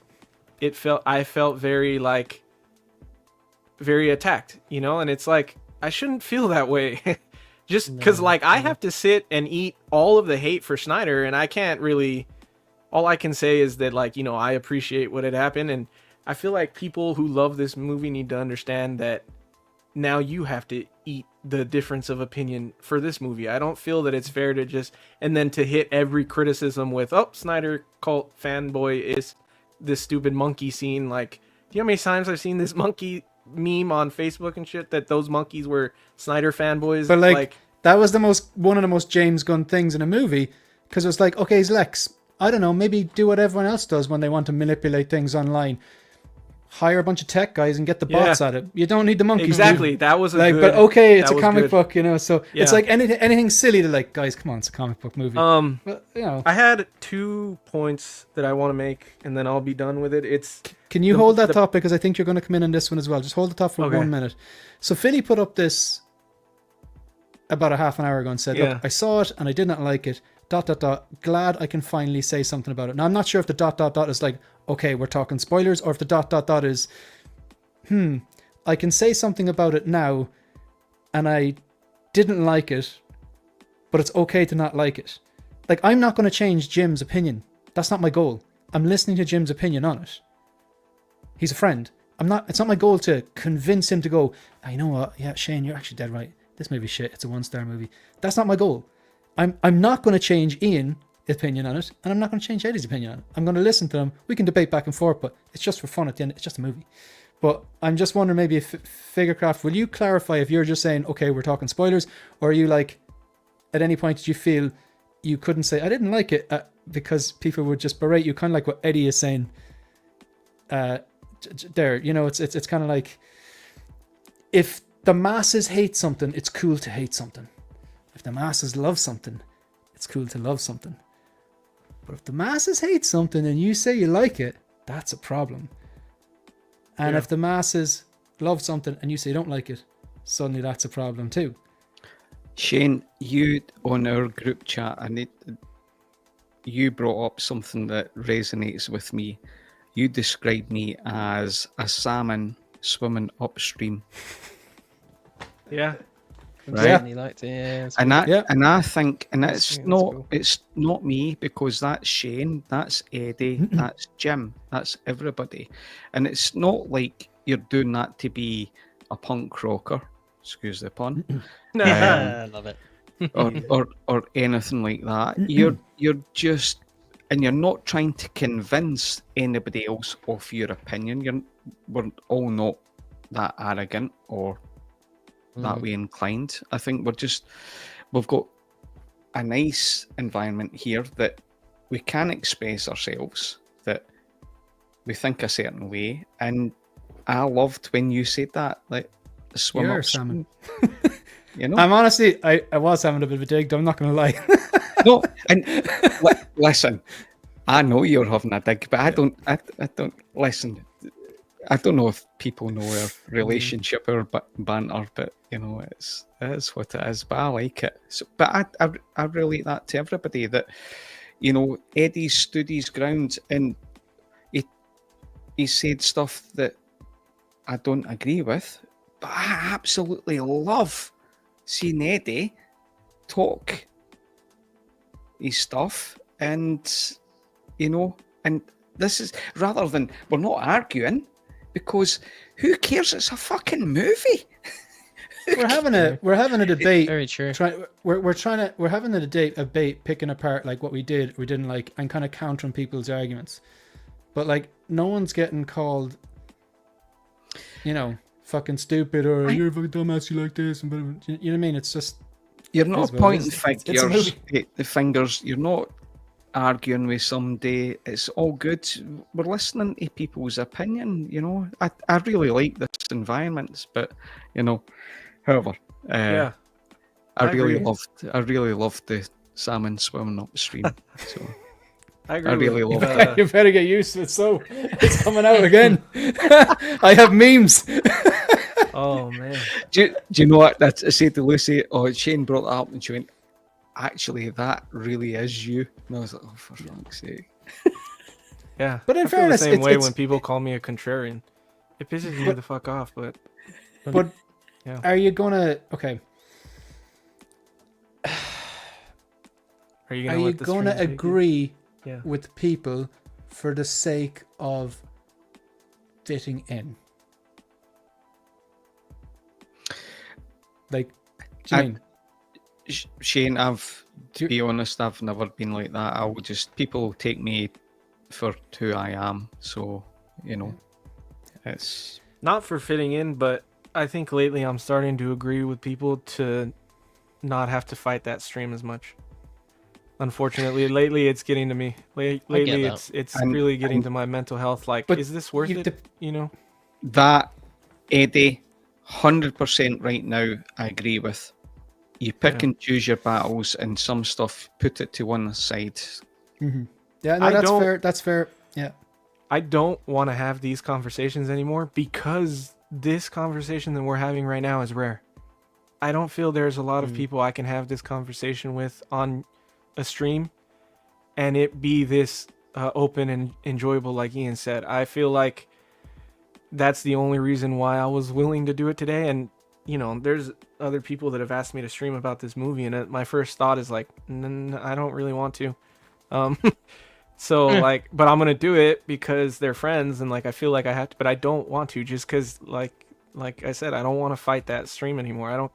To me, people are already locked into how they feel about this, and you guys are all open, at least, even if you won't change your mind. I feel like you're all open, and then at the same time, I feel like you're all very understanding of other opinions, and I respect, I may joke about you guys a lot or, whatever, but I respect you guys a lot. And I feel like I know that I will be, it's a mutual respect kind of a thing. So like, that's why I choose to do it here over anywhere else. It's not because Shane agrees with me, and me and Ian don't usually agree either on stuff. And Jim, we're closer on because we, more close to the age. But yeah, that's what I have to say about that, at least. Dude, that's one of the most fucking coolest things anyone's ever said in a stream. If I could give you a hug right now, I would. Yeah, I appreciate that, man. That's cool. Nice. And like the it just, at the end of the day, like you're supposed to come on these shows to talk about the TV shows and have the banter and talk about the movies and talk about the collecting, but that doesn't mean that you have to say everything's fucking great. There's nothing wrong with saying you didn't like something. You're not toxic if you do, and fuck everyone who says that shit. I just no time for that. Like myself, and when I was putting together this show and I was deciding what day it would be on and what time it would be on and putting together the little games, because we knew it's essentially a 1/6 scale collecting show, there's a few things I was like, okay, I want to do this, I want to maybe talk about movies and throw in a few games and stuff like that. One of the things I said to Ian, I was messaging Ian, I was like, I want it to be a show where we could bring on people with different opinions, where it's not going to be just 4 guys or 6 guys or bashing one thing and agreeing and bashing, or it's not going to be 6 people loving everything all the time and agreeing, because it's not. The toxic one is draining to watch. The positive one is boring to watch. It has to be genuine opinions where, like, I think it's a 3-star, or in my case, like, this movie wasn't for me, or in another case where something is like, like a 10 out of 10 or whatever. And, again, I genuinely thought I would have got more negative DMs like on my story yesterday. I don't care, but like there was like 400 people viewed it, 440 or something like that, which is bloody great traction out of someone who's only got 2,000 Instagram followers. And like some people messaged me, like Brandon Salad messaged me and going, "Oh man, I'm disappointed. I actually really liked it." I hope Brandon doesn't mind me saying that. Like, but like it was really like respectful disagreement. Like a lot of people went, "Yeah, look, I agree with you. I actually didn't like it either." Some people messaged me going, "Man, I loved it."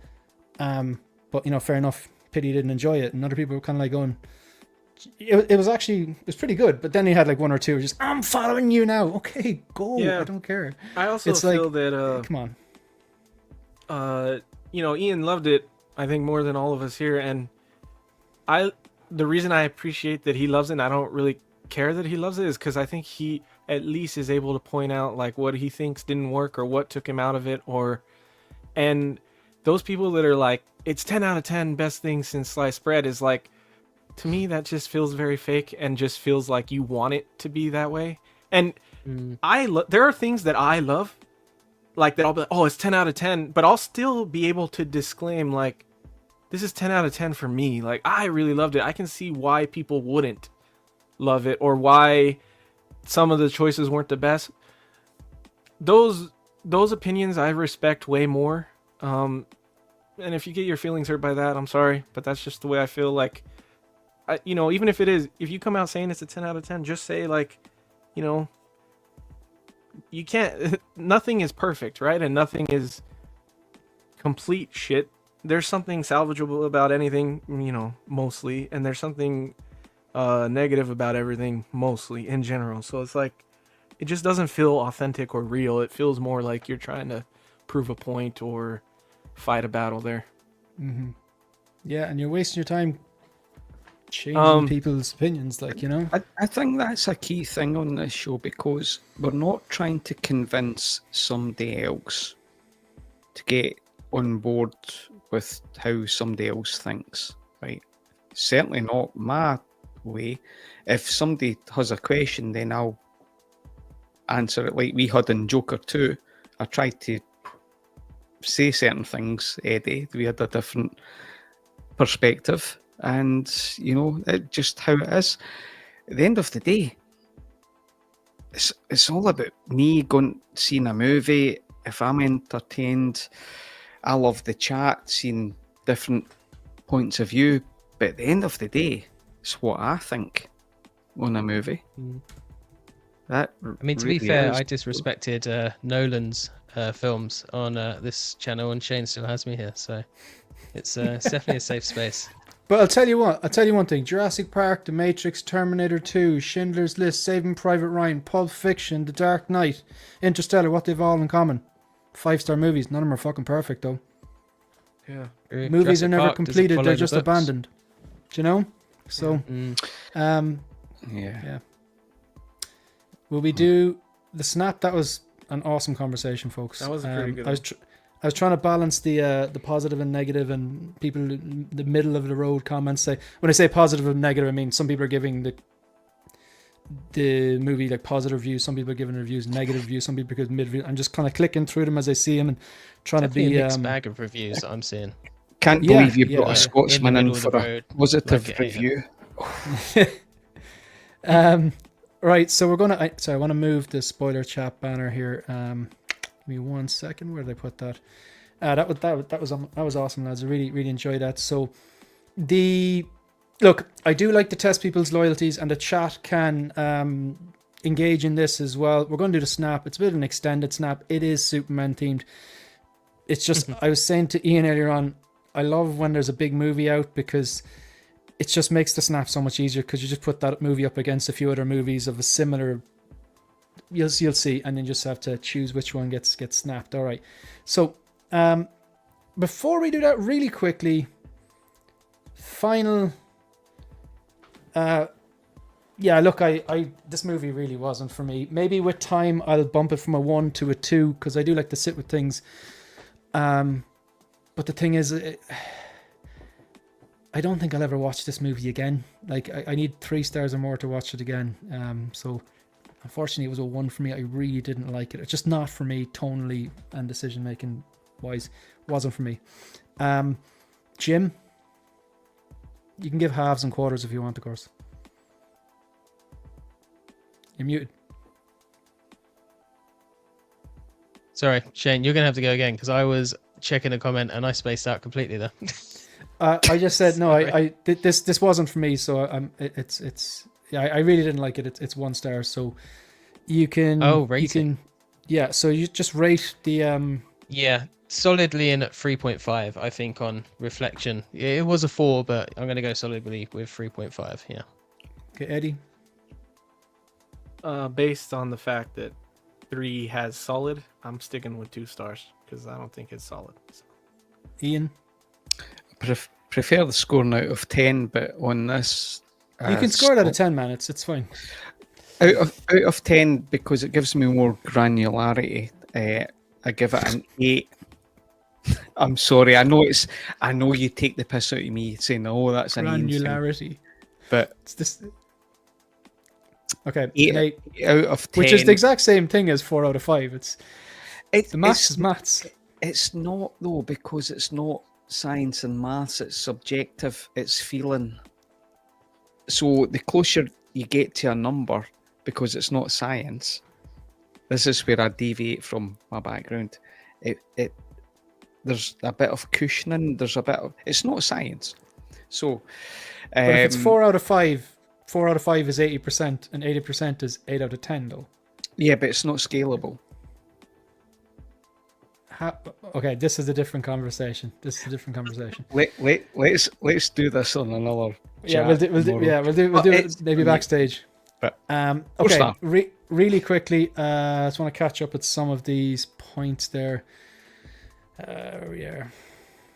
So it's okay if people give it a 10 out of 10, and the same reason people give it a 1 out of 10. Can't get personal if someone tells you they love it. Yeah, and the same, you can't get personal if people tell you they hate it. You know, it's the same thing, really. The Muppet movie is perfect, right, Randall? That's funny. Who else do we have?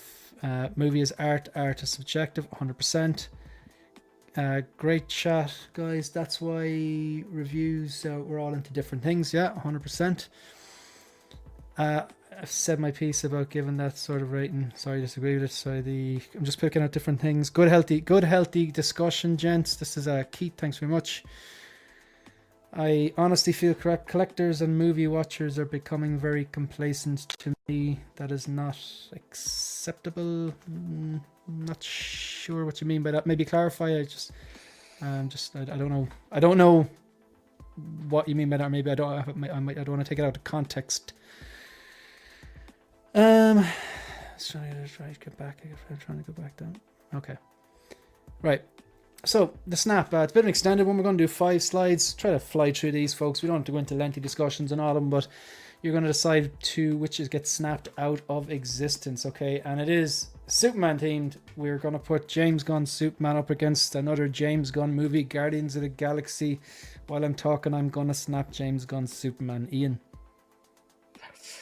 Oh, yeah, as much as I liked Superman, I loved Guardians of the Galaxy, so snap Superman. Eddie? Yeah, same. Jim? Yeah, I'm going to say the same as well. Feel free to participate in the chat and maybe, I don't know, make write write number 1 and then choose what you'd snap or choose what you keep. This one here, I actually loved the Suicide Squad. Didn't like Suicide Squad, but I loved the James Gunn Suicide Squad. Didn't know anything about the characters, the R-rated blood drops and quirky humors, and I actually loved the Suicide Squad. Great movie. So I'm going to snap James Gunn Superman here as well. Ian? Suicide Squad, absolutely fucking hated this one. Did you? Yeah. I didn't know that. The first one, man. the first one is way better. I fucking hated this movie so much. I loved it. Well, I didn't say I loved it. I really liked it. This is on Thor: Love and Thunder par for me. Ah, man, that's crazy talk. But I accept your opinion. Eddie, what are you going to snap?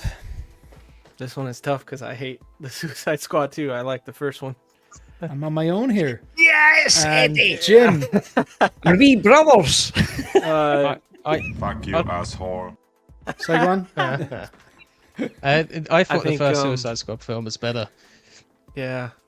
Man, I would thought snap the Suicide first was Squad. horrible. I feel like what Yeah, I liked that's what about some of the characters in the first one, this one reversed that. And then the new characters it added were, I mean, I do like Peacemaker and I like Idris Elba. It just didn't save the movie for me. So I thought the James Gunn humor landed for me here. yeah, And I thought the action scenes were really well. I think this is like Gunn doing Gunnisms well. You know? I think it's But- the story okay. that sucks, not the humor. The Yeah, story is like fair enough. nothing. Yeah. Really. Shane, you're a salmon swimming upstream. What's that? What's that Big Mouth Billy Bass? What's that? Oh, what's that? You know, on The Sopranos, they had the Big Mouth Billy Bass. What was the song? Yeah. Take me to the river. That's me, man. I'm swimming up. Drop me in the ocean or something. All right, drop me in the water. All right, here we go. All right, so look, I'll take the L on that one. Wow. How did you choose these comic? You chose these based off of goofy, lighthearted films? And also, the first movie of their kind. Okay, the Suicide Squad was an exception. That was James Gunn. But if you go back, this is a Gunn movie, and it was the first version. Okay, this wasn't the first movie, but it was the first Gunn Suicide Squad he made. First Deadpool movie. I'm snapping Superman. I'm snapping Superman too. I love Deadpool. And that's an example of a character that I feel thrives with that kind of writing. And I still think the story's a good story. I don't feel anything suffers here, and I'm gonna get into a tangent, but I feel like some things suffer in his storytelling, and here I feel like it's done better. Okay, Ian. Yeah, it's snapping Superman. Deadpool, just feel good superhero movie. Can't get better. And Jim. Yeah, this was actually quite a tough one, but I'd probably snap Superman in favor of Deadpool here. Just trying to see how loyal people are now to the Superman movie. Sorry, guys. This one is hilarious. This one is hilarious. Hilarious. Fuck you! Yeah. Oh man. The Lord tells me he can get me out of this mess, but he's pretty sure you're fucked. Just for Ian. He's gone. He's gone. Eddie, go on. I messaged Shane, and it was OT Customs that had compared it to Batman Begins, and I was like, this is hilarious to me.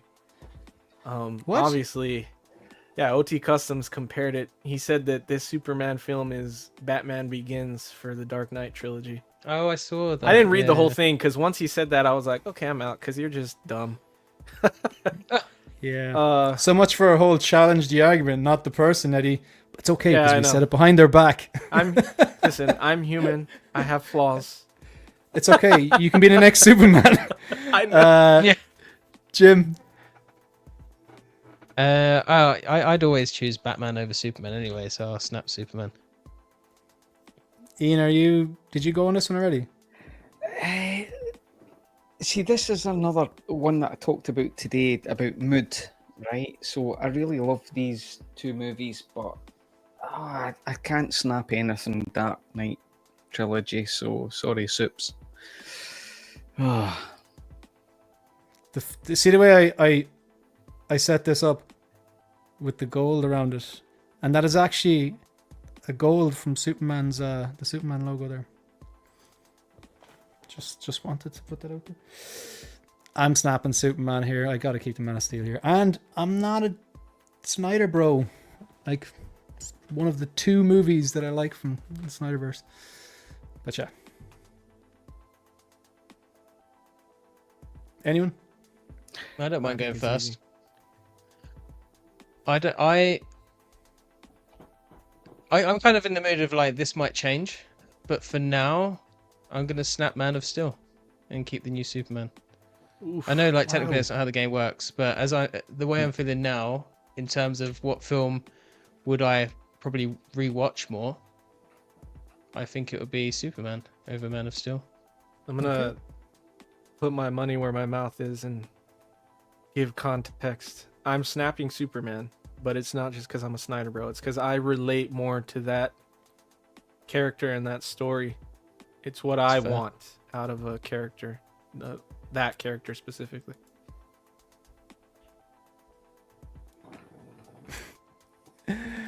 Right, me? Yeah. Hey, listen. Stanley, come on now. Once you keep paying that $3 a month, you can hate me all you want, brother. That's the end of that subscription. Pays for the pain. Yeah, exactly. He likes the punishment, man. He likes the punishment. He does. We're waiting on Ian, is it? Yeah. I love Man of Steel. I think it's a great movie. It's completely different and it's definitely mood orientated for me. So it's not like, oh, I like this and I don't like that. Right now, like Jim, where my head's at, I'm snapping Man of Steel. I might change my Wow. mind. Is what I'm Man. thinking. Like, if you asked me 2 years ago, 2 years later, I don't know which one I'd say. But at the Yeah. moment, yeah. And, Do you think hype plays a factor here? and that's Possibly. it's I not don't know. hype, it's mood. Okay. So I'm going to hold on to this snap and I'm going to use it to see if you're in a good mood or a bad mood. Because you know I'm 1 second. I'm Scottish. I'm always in a bad mood. You're like the Hulk. So like 1 second. You know, Yeah. I'm always angry. I'm like Father Ted. Yeah. So like, so at the back right, if I'm about to absolutely glaze something, that's what it looks like. That's what a pause. Yeah. That's an example of a pause moment. Here we go.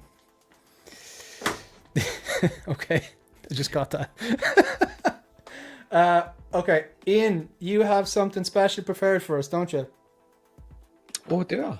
What? I think the last thing on the board Oh. was the Questions? face-off. Yeah. We have questions. Oh, we So have we'll questions. we'll swap over to private chat. I'll get the music on. And what are we doing? Is it me against Jim and Eddie? I'm okay with that. If Eddie's happy with that. Yeah, I'm cool. I'm also cool to sit it out if you just want it one-on-one, because I feel like I've been in a lot of the snaps No, or I- the questions lately. I So think we'll go Jim and Eddie v Shane. Listen, okay, to two of you Over combined the are probably my age, and I'd love the bragging rights of beating the two of you. So I'm putting it out there. I'm putting it out there. wow. Go for it. Right. Go for it. So, context here was I said to Shane, right, questions today. Do you want me to ask? I said, yeah. I said, so I gave him a number between 1 to 41. And this was little pockets of my movie collection. Because he's a lazy bastard, they just said, just go back from 41. That is me. I'm joking, but that was actually quite good. But it actually, so if I do this again, it'll be like Harry Potter. It'll change, right? Because I'm changing things, just so you know. But I actually found this fun. So I had to take out the really random movies that I've got in my collection. So hopefully for you boys, The porn. Nothing random about those. listen, you've spoiled the Debbie Does Dallas questions here. Eddie, Christ, ruin our show. Right, okay, so hopefully these aren't too wild, but if it is, it's Shane's fault. So,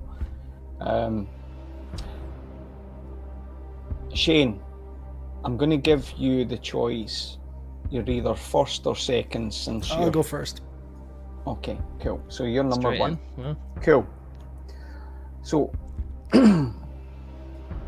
Shane, in what year was What's Eating Gilbert Grape released?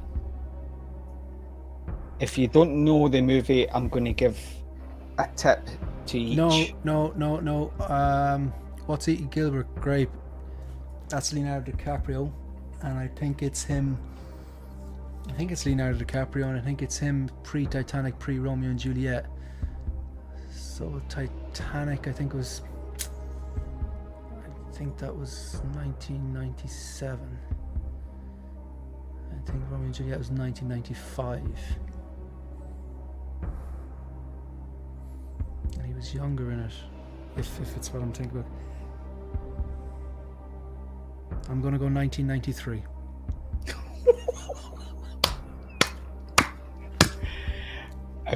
Amazing. Well done. Haven't Correct. seen it. Wow. I have exorcised the demons. Okay. Well done. I'm thoroughly impressed by that one. Well done. Right, young lads. Wow. In what year was Silver Linings Playbook released? Oh, that's a new movie. I was in university when this came out. I won't know the date. I know it's newer. Yeah, I was just. It's it's post 2010, right? Jim? Or when were you in I'm trying to think university? what year I was in. Trying to think what year. I feel like was I in when saw came it out. I as think an- it was in my- As a like adult already, not living at home. I'm pretty sure, but I could be wrong. And I graduated high school in 2010, so anywhere after that. Maybe it's right before that though. Did I watch it with my mom or not? Damn, that's hard to. It must have been like. Part of me's thinking 2012, but I think that might be too late. Yeah, I think 12 is late. Because I don't think I was with Adriana when it came out. I'm gonna go. I'd say 2009, Jim. But I'm just guessing. So if you can make the final decision. You might be right. Yeah, let's go 2009. Final answer? Final answer.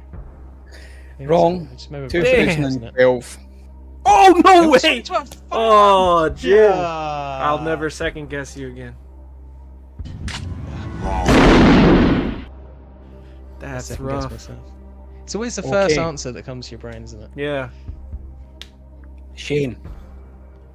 Who directed the Johnny Cash biopic Walk the Line? Oh man. Do you know this one, Eddie? No. But it's one of my favorite Oh. movies.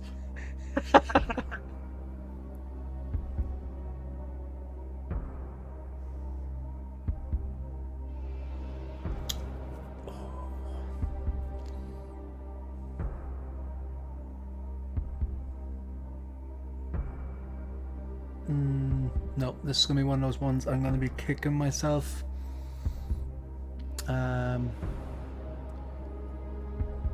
Okay.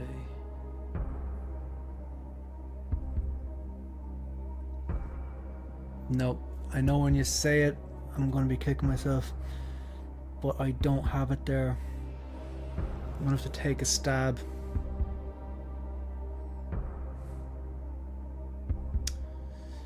Oh. I'm gonna take a stab with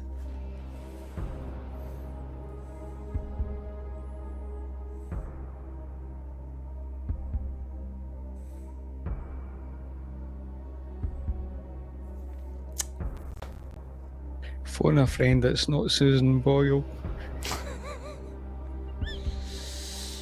no, I can't. I don't want to just hold up the time. I don't have it. I'm gonna go David Fincher. Nope. James Mangold. I wouldn't have got it. Wouldn't have got it. Yeah.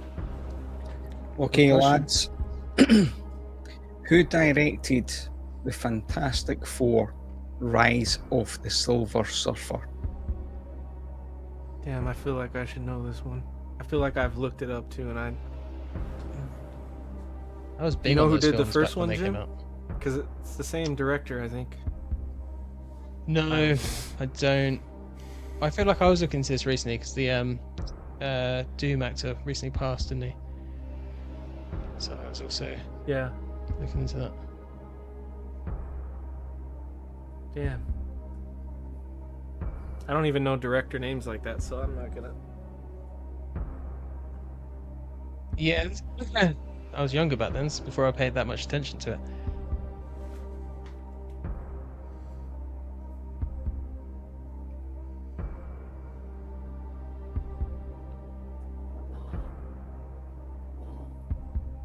I Gonna don't. press you, boys. On. You can throw a guess out, Jim. I steered. I'm the last just gonna- one, so. I'm gonna just say what Shane said. I'm gonna say James Mangold, just in case he's doubled Yeah, up I on know, the it's director one to of throw those. us off or something. Like. Yeah. That's a good choice, man. No, Tim's story. Right. Yeah. Third question. Shane. Who played Suki Ridgemont in the 1987 movie? What films The are these? Go on. The Witches of Eastwick? That's a good movie. I don't remember the actress, Wiz- but I remember all. I don't remember that not even character's name, heard but I of this. remember all those actresses. Yeah, that's great, but it's not your question. I Eddie. know. I'm sorry. That was the most Scottish thing ever. Catch your cell phone. Oh man, I'm trying to think. Is that something to do with Roald Dahl? I know Roald Dahl had like the witches, and I think were they from Eastwick? Or are they completely unrelated? But it's not. I know that they made a movie about the witches, but it's not this. I'm gonna take a. You're saying 1987.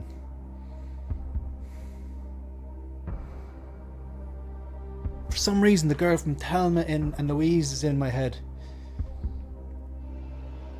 Oh, she's in Beetlejuice. I don't know if it's her, but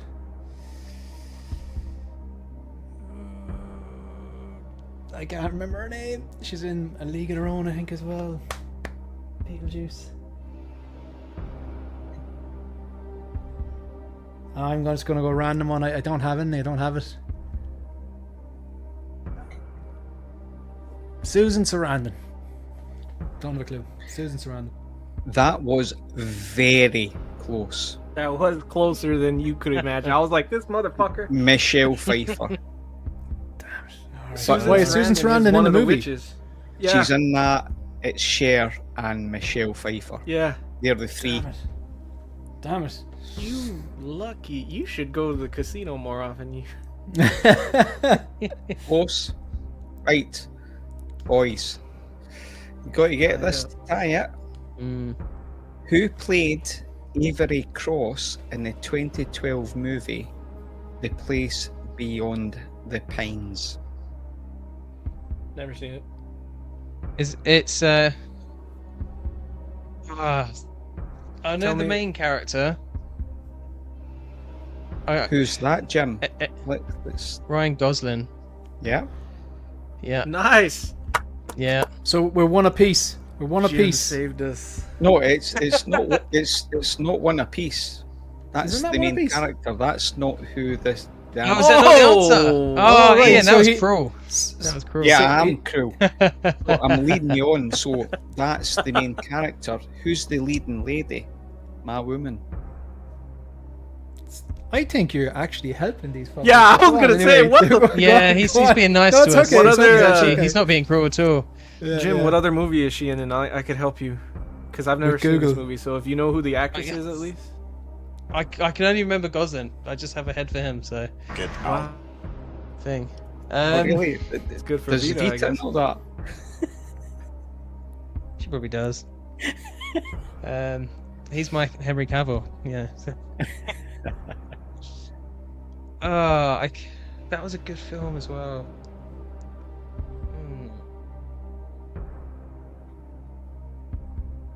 I don't know. Come on, What Eddie. year did it come out? Jim, like what era? It doesn't have to be the year, but like when did it? Is it an older movie or?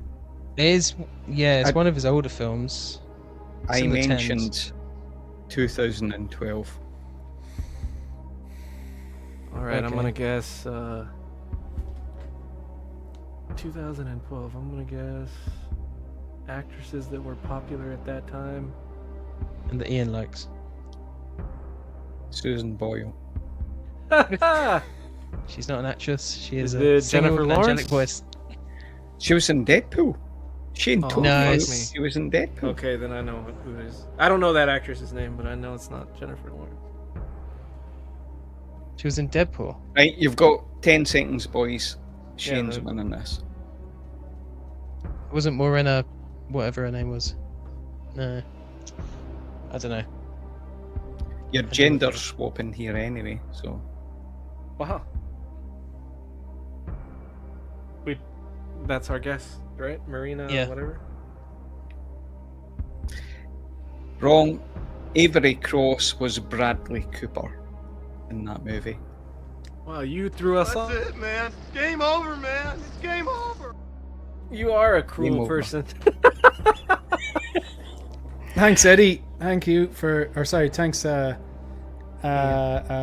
for doing the questions. Much appreciated. Did you guys, since it was that actor, did you guys jump up in your seat when you?